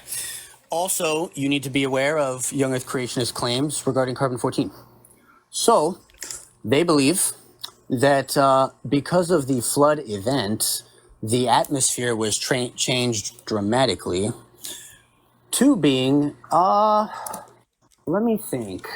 I think it changed the ratio of carbon-14 to carbon-12 in the atmosphere dramatically, making the dates a little offset on things. So I'll give you that. You know, that's a good reason. If that actually happened, it would change the carbon-14 relationship. You know, because I don't know if you know about this, but what happens is you get rays from the sun, ionizing rays will hit nitrogen-12 and turn it into carbon-14. And then you can do dating of carbon-14 because plants then breathe it in. Animals eat plants. We eat the animals or we eat the plants. And anyway, any organic life really gets carbon-14 in their blood that way. And, you know, it's assumed while you're alive, you just continue to get your carbon-14 replenished even while it decays into the next, I actually forget what the daughter element is. But then, I think it's carbon-14 to carbon-12. Oh, maybe. Let me. No, I feel like it's not that. Just because. Oh, maybe it is actually. No, let me not make a statement. Okay, but anyway, after you die, you stop taking in carbon-14. So then the ratio starts to decrease, and then from that ratio, that's how they determine how long it's been since you died. But of course, if at the time that you died, there was either more or less carbon-14 in the air because of a huge cataclysmic worldwide event, you know, that like killed all the plants or something, you know, that would change, or that released a bunch of volcanic ash into the sky, which is what they say as with regards to catastrophic plate tectonics with what caused the flood, that would then make it hard for carbon-14 to be in the atmosphere, and so it would offset a lot of the dates. People would look at the you know, measurements for things that died and think, oh, it's much older than it actually is. You know, and that's something right there. Yeah, that's one of my best reasonings for why that might be too old. That's what I'm going to say. But, you know how they'll say, oh, you see the Cambrian explosion happened between 538 to like 600 million years ago. I don't know, something like that. And so frequently old Earth geologists, paleontologists will throw around millions of years like it's nothing. Wait, but I'm so sorry. Like, for me to throw around thousands of years shouldn't be that hard. Wait, but I'm so sorry because if it's, I don't know if you know this, but if the land bridge gets covered up even 1 year before the flood, that means your story is dead on arrival. Wow. You think that's being charitable to my argument? Like, bro, Absolutely. 1 year. How do they cross the land bridge if there's no land bridge? No, that I get, but you have to admit that dating has some uncertainty in it. In fact, in all the peer-reviewed articles, if it doesn't say that there's any uncertainty, that's a bad scientist. What is the dating uncertainty for carbon dating? It is going to be accurate within carbon-14 margin of error, maybe? Carbon dating margin of error.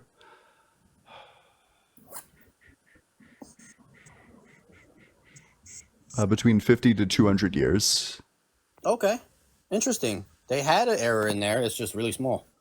Huh. Yeah, well, of course there's an error in it. Yeah, okay, Yeah. thank you. Okay, so that's what I'm saying. You said 1 year, and I was like, bro, that falls within probably granularity and error.